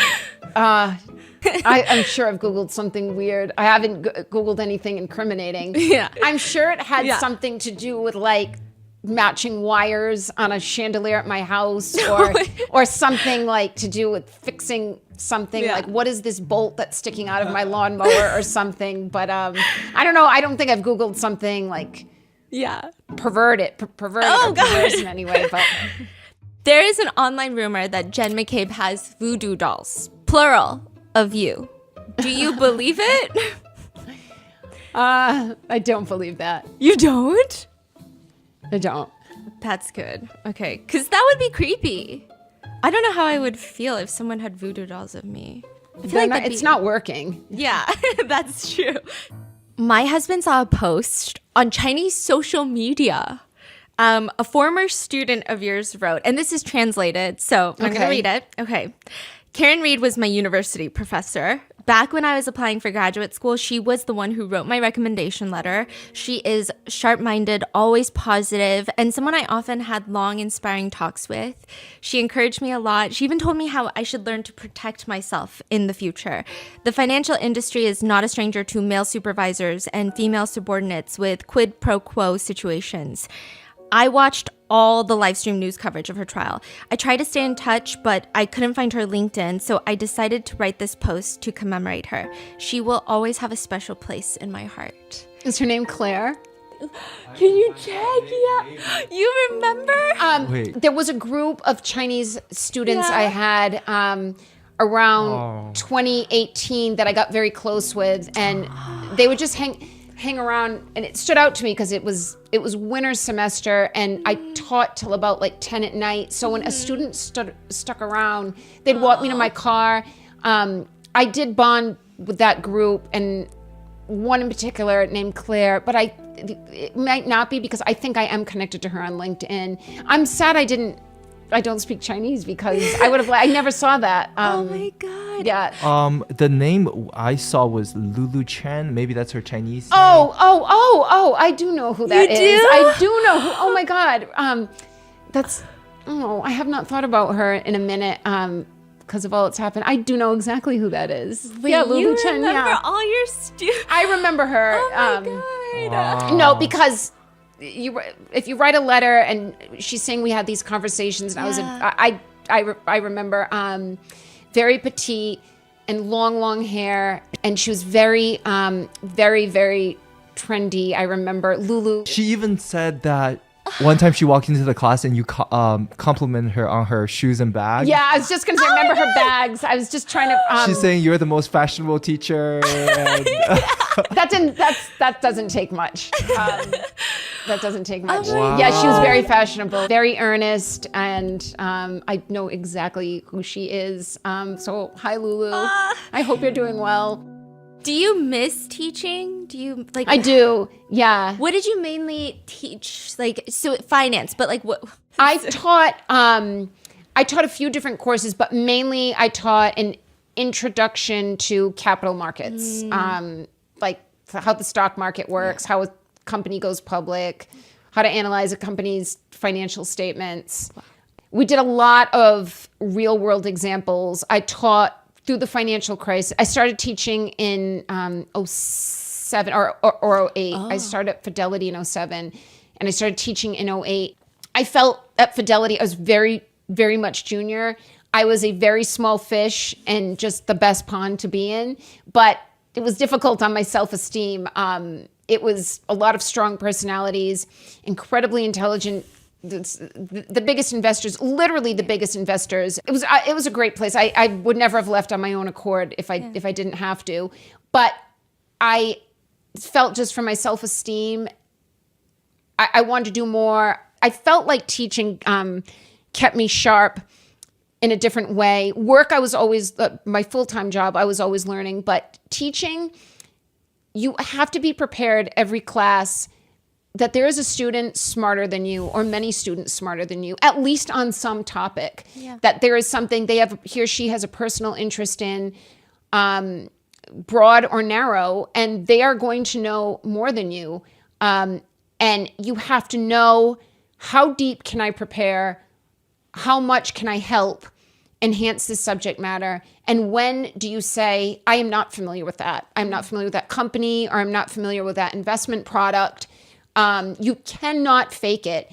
And this is, Bentley is not the Ivy League, but I had incredibly intelligent Ivy League worthy students every semester that I did learn things from, but you've got to know your boundaries. But you also want to push them that if there is interest from students in a topic that I'm not overly comfortable in, how much can I learn so that we can extend this topic? But I loved it. I loved the students. I love being back on campus. I've always been connected to Bentley. My dad's worked there my entire life. I went to basketball camps there in high school. I went to undergrad. I went to grad there, and I miss it. But this, I haven't chosen this, but this is what this was the bigger purpose for me. Mm-hmm. I don't have children. I don't see that happening at this point. But my legacy is going to be my impact on Massachusetts and possibly broader criminal justice. And what I did at Bentley and what I did at Fidelity can be easily, maybe Bentley not so easily, because teachers, you have freedom and subjectivity to turn a class into whatever you want to turn it into. But this is, like it or not, this is what I'm here for. And this is what my parents and my friends and my lawyers, this is why they went to law school. We're going to change. We've already changed things. Even if I was convicted, the change has happened. People, even if that jury came back and convicted me, people who watched every day of that trial or 3 days of the trial know what they saw. They don't need a jury to confirm it for them. I've read comments online when I've indulged against my better instincts that I'm going to let it play out. It hasn't been, I'm not going to buy this conspiracy. It's all up to the jury. I've read many comments like that. Like let the it's usually from the other side, the baddies. Let it play out. This is for a jury to decide. Like, what a narrow-minded way to go through life, that I'm going to let a jury tell me. I mean, it's one thing if you don't watch it, then I guess the jury is the next best thing. What is their opinion? And juries tend to be reasonable, but read the filings, watch the witnesses. What are you going to, you're going to let someone else make up your mind for you? That's like having someone else tell you who should be president. Yeah. Well, I didn't vote for this president, but that's who the majority says, so that's who it should be. Those comments are, it's just a cop-out. Yeah. It's a way to not address the elephant in the room. Would you ever be a lawyer? Like, would you ever become one? Never. Never? Never. I feel the system is too broken. and I'm too old. I think if I were younger and I had more energy, and I hope our law clerks, who we were so blessed to have, which was a brainchild of Alan Jackson's before the first trial. Like I'm running out of money. I've got a house, and then I'm out, and then I just have to hope the charity of others gets me there. And he said, "Well, I've got an idea. Let's see if there's any law students. We've got the best universities up here. Let's see if any third-year law students want to help." And we just got a rush. David went to BC Law. Alan went to Harvard, and we had a week of interviews, Zooms. David and I interviewed. Each law school sent out a wanted email. Wow. David and I did the BC interviews. Alan and Liza did the Harvard, and we probably did about 40, and that was all we could have taken more. Yeah. Probably did 40 each, and we each picked our favorites. And then I think we kind of convened on the others. And my pick, so I interviewed the Harvard, the BC. My number one pick from the jump was Evan Wolk, who ended up working on the trial the most for us. They were all great. And then towards the end of trial, Evan had a contract to work at a big firm in the Seaport. And I said, I would love for you to go work with Alan, because he just admired, he and Alan got on, and Liza, the three of them, there was a real, Alan and Liza have a great complementary dynamic, and Evan just fit right in. And I kind of engineered it. I would talk to Evan privately, and then I would talk to Alan, and now Evan's with Alan. Alan and Liza interviewed the Harvard students, and we ended up choosing 4 or 5. Among them was the editor of the Harvard Law Review. She's graduated, but Sophia Hunt, she was kind of our leader of the interns, like the conduit between the interns and Liza, who was managing the interns. But we could not have done what we did in the second trial with a whole new prosecution, new witnesses, trying to keep out the voir dires and the Daubert hearings, which we did not have the first trial. It took us 3 days to get Dr. Russell qualified to testify in trial 2. This is after she's already testified in trial 1. I had to fly her up here for 3 days of hearings. Same with ARCA. I can't remember if we had to voir dire or Daubert, Dr. La Posada, but every witness that Brennan could challenge, every expert, he did. And we could never have handled that. We did not have the bandwidth without these law students. I mean, they would sleep at the hotel on couches in our rooms. They'd wear the same suits the next day. I mean, they were indefatigable and just a total lifesaver. They become like family to us. They helped save my life, and I didn't know them 1 minute, and hopefully, I know them forever now. Did you guys have a group chat? We did. We called it the, I don't know if you heard the name for the ARCA witnesses. They were called Crash Daddy? Crash Daddies. Our group name for the third-year law students was Crash Graddies. Oh my God, that's so good. Yeah. Oh, because they all graduated, and one of our interns was getting married, graduating, and moving to Chicago to start her job, all within 2 weeks. So they were all, one, Sophie, who's is like a more like a daughter to me, I guess, but I treat her like a little sister. She hasn't graduated yet, but the other 8 have all graduated. So our group thread, I think it's me with the 8 of them or the 9 of them, was Crash Graddies. That's so good. Speaking of, have you seen the clip where it appears that Auntie Bev, it appears from social opinion that she's checking out Crash Daddy?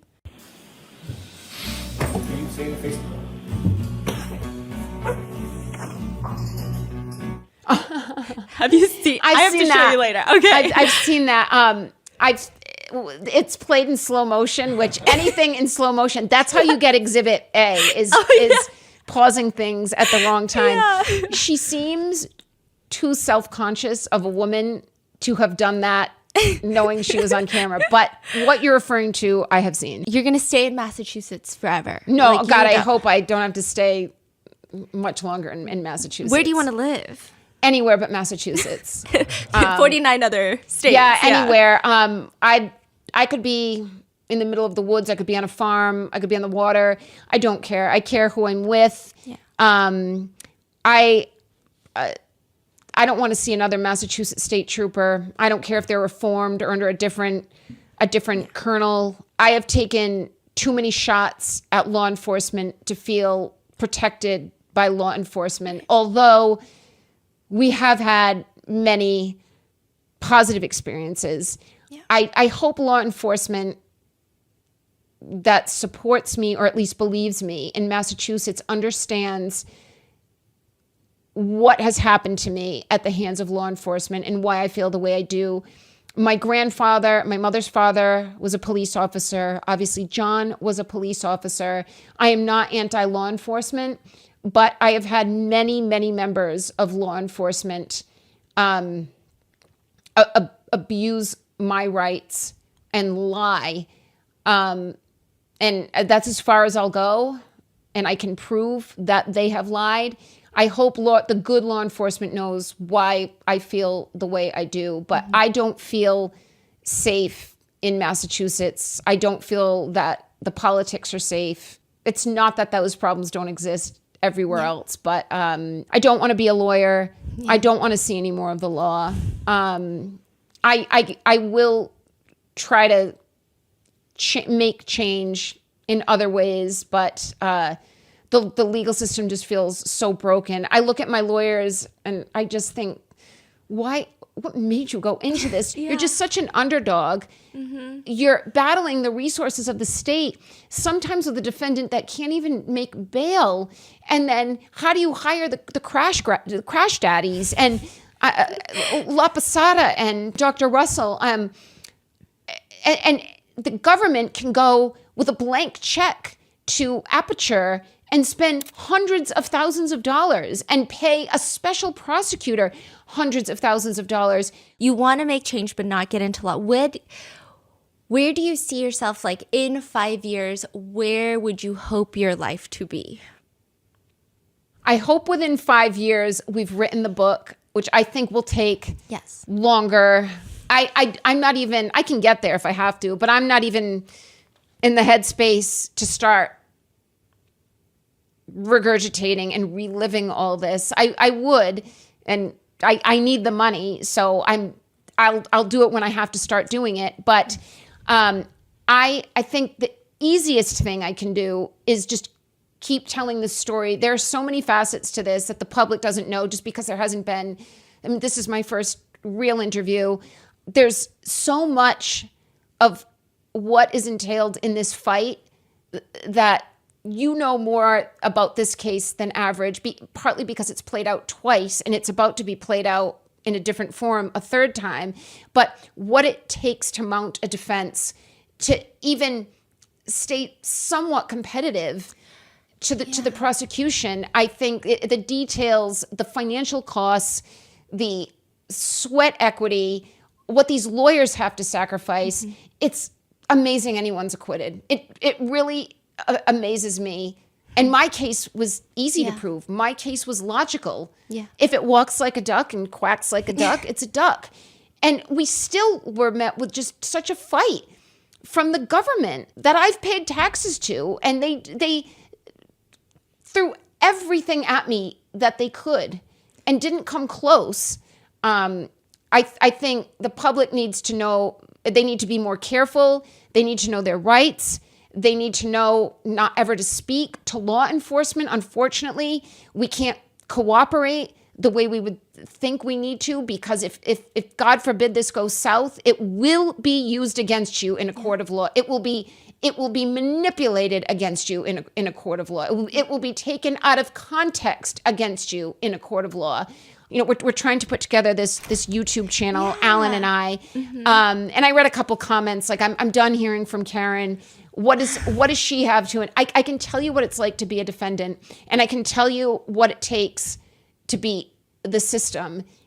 It's a lot more than what you think. I've lived now 6 months, 3 continuous at a time, with my defense team, with ancillary members of the defense team, with law students. We had a documentary crew with us at one point.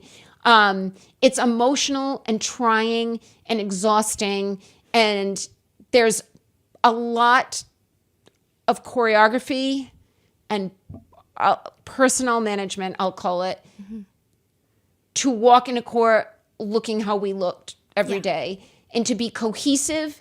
And I had 3 men in their 60s from 3 different firms, very seasoned in their careers, all having spent time as prosecutors.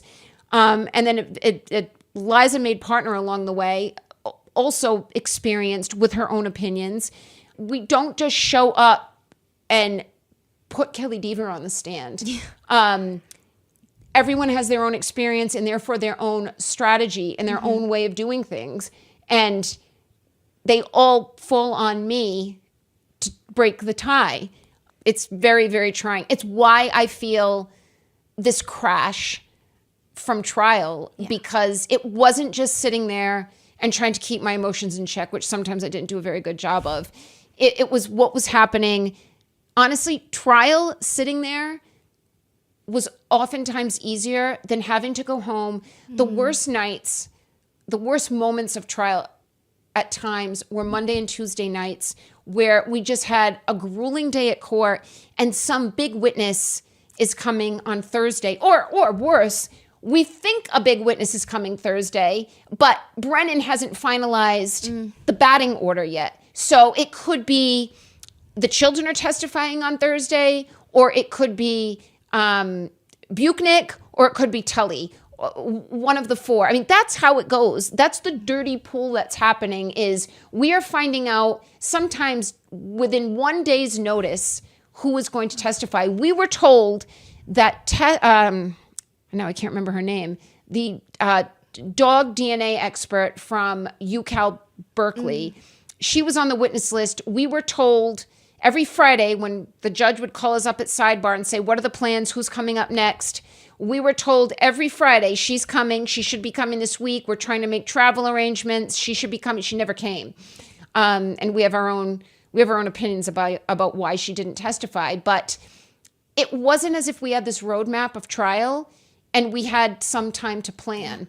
We, for example, did not know if we could call ARCA until trial had already started.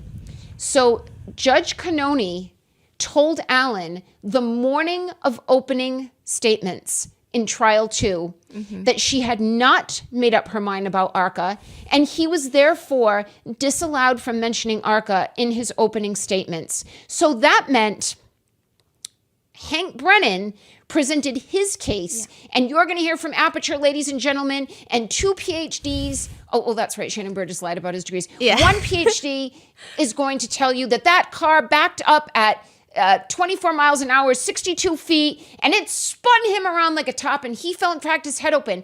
Then we get up to give opening statements, and we've got the federally contracted ARCA PhDs who've done all this work, and we've had them now for a year, and we can't mention them. So if jurors were paying attention, they'd say, well, wait a minute. So the prosecution has a physical reconstructionist who's going to tell us that car damaged that body and that body damaged that car.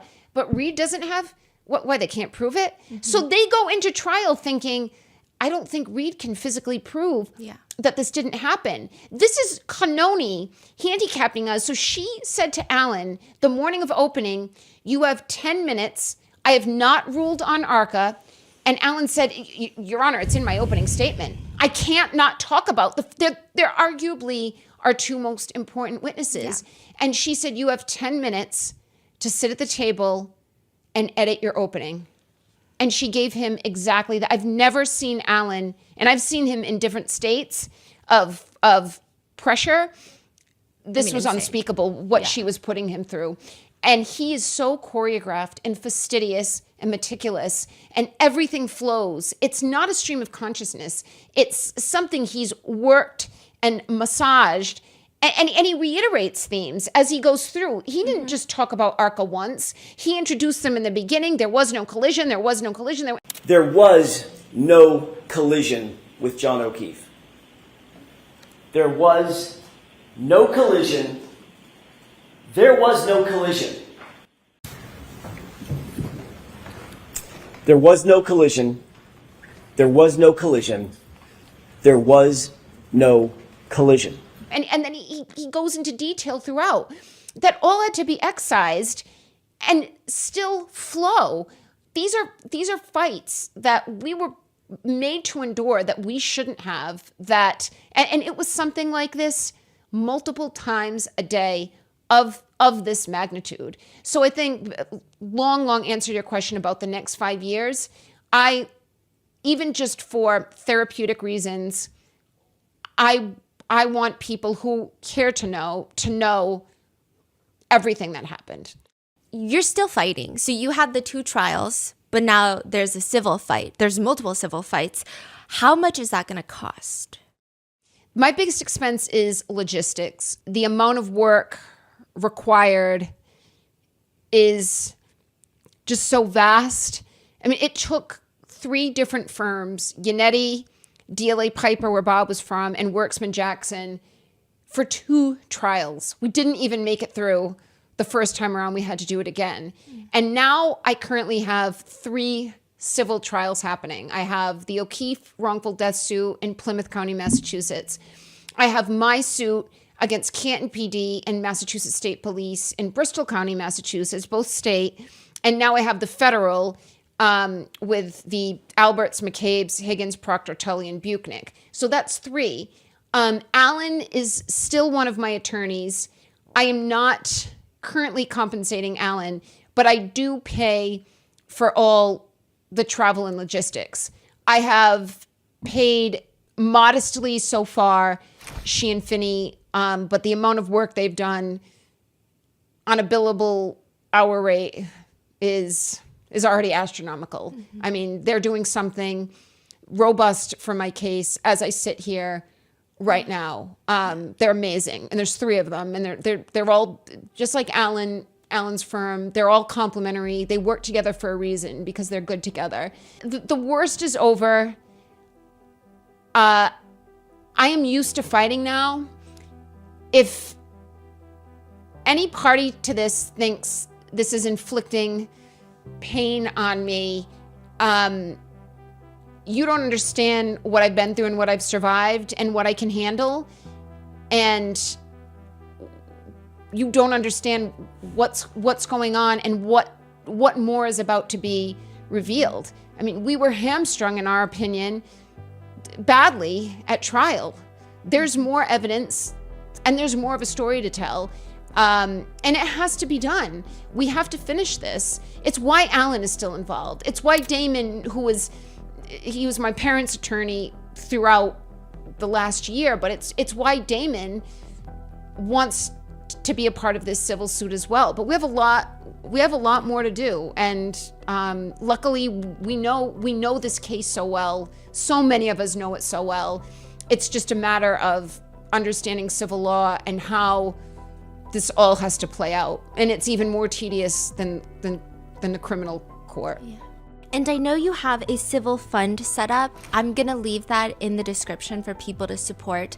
I think it's interesting because there is kind of this narrative that like you got a book deal, you have all this money from the documentary, which we're finding out is not true. You sold your house. We do know that's true. You lost years of your life that you could have been working. You lost your careers. You used up your savings. You cashed out on your retirement. You sold your treadmill. Oh, I did sell. Who said that? It was in an interview. Did I say that? Yeah. Oh, I didn't see that. I did sell my treadmill. I think I gave it to my neighbor. Did my neighbor take my treadmill? Yeah. I sold it to my neighbor. My neighbors were lovely. They're a young family, and they had a baby in the middle of all this. It was funny because I would, not like a creep, but I would watch them out the window. My bedroom faced their house, and I would hear the little baby that was born. I want to say, and their baby was born in the winter of 2022. I would hear the baby outside and think, what a juxtaposition that I'm going through this in this house.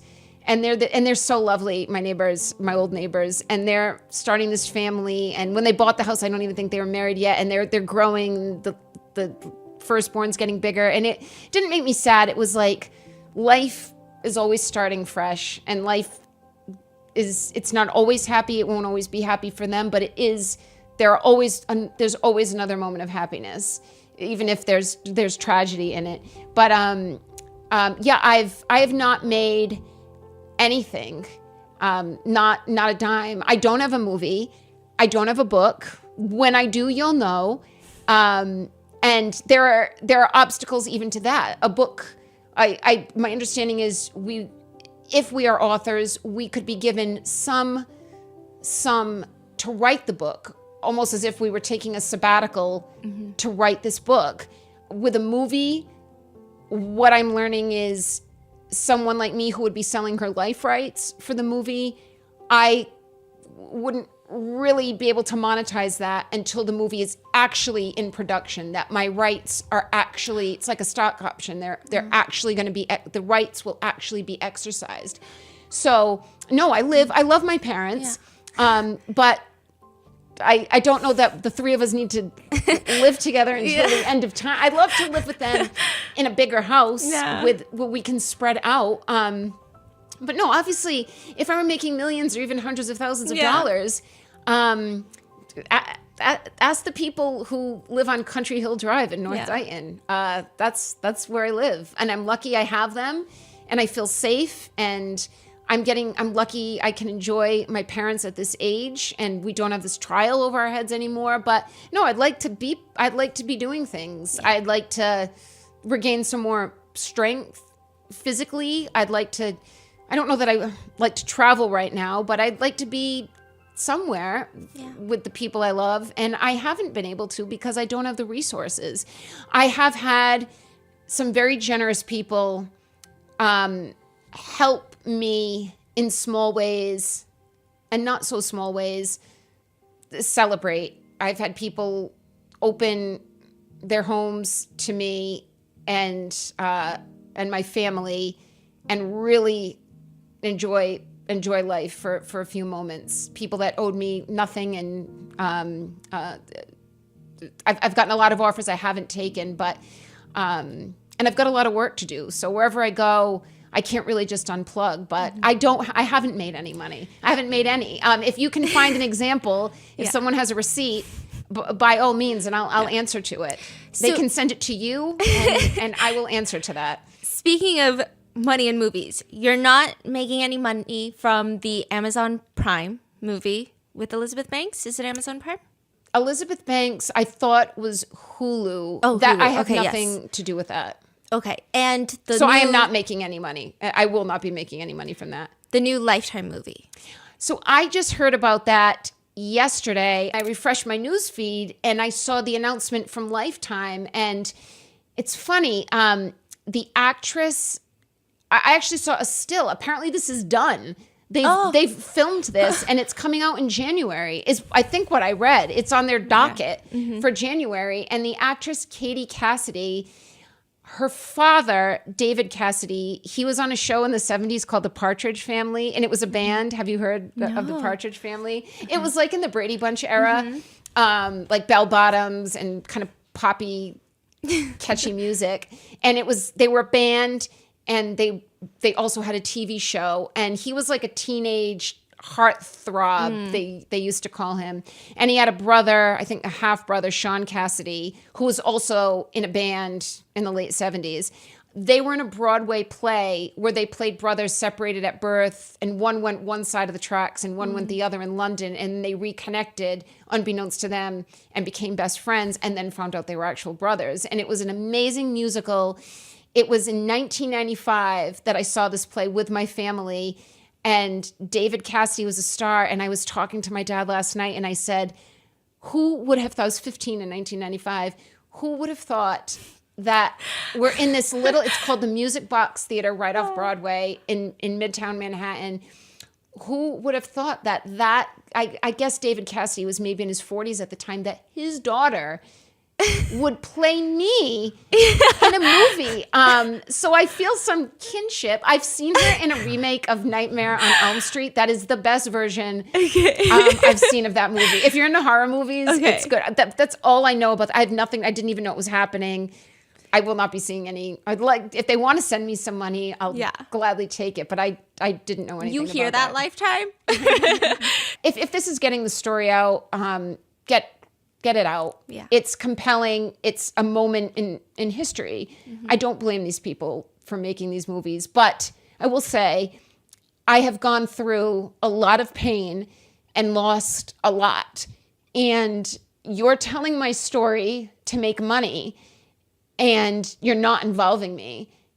How much will people take on my coattails and not show any economical appreciation? So I wish these people luck in their endeavors, but I hope they know what I've lost for them to tell this story. I know that you guys are working on the YouTube show, but if we were to end it on a lighter note, if I were to summon you with a magical spell, you have to pick 5 things or objects that speak to you. What would you pick? 5 things or objects that speak to me. Well, one easy one would be rosary beads. I'm religious. I don't pray as much as I should pray. I should be praying many times a day, and I do not. But when I was in jail both times, I prayed the rosary without my rosary beads over and over. I actually used it to help myself keep time because I know it takes me 15 minutes.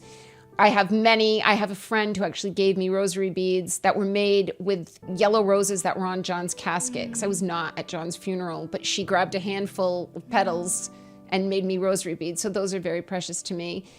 I had someone,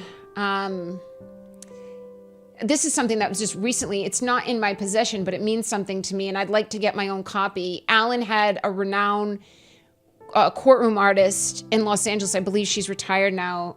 She just goes by the first name Mona. She did a courtroom sketch, which is fascinating. It's like, looks like a mix of watercolor and like pencil. And it's Alan in great detail. It's very small. It's Alan. My parents are behind him.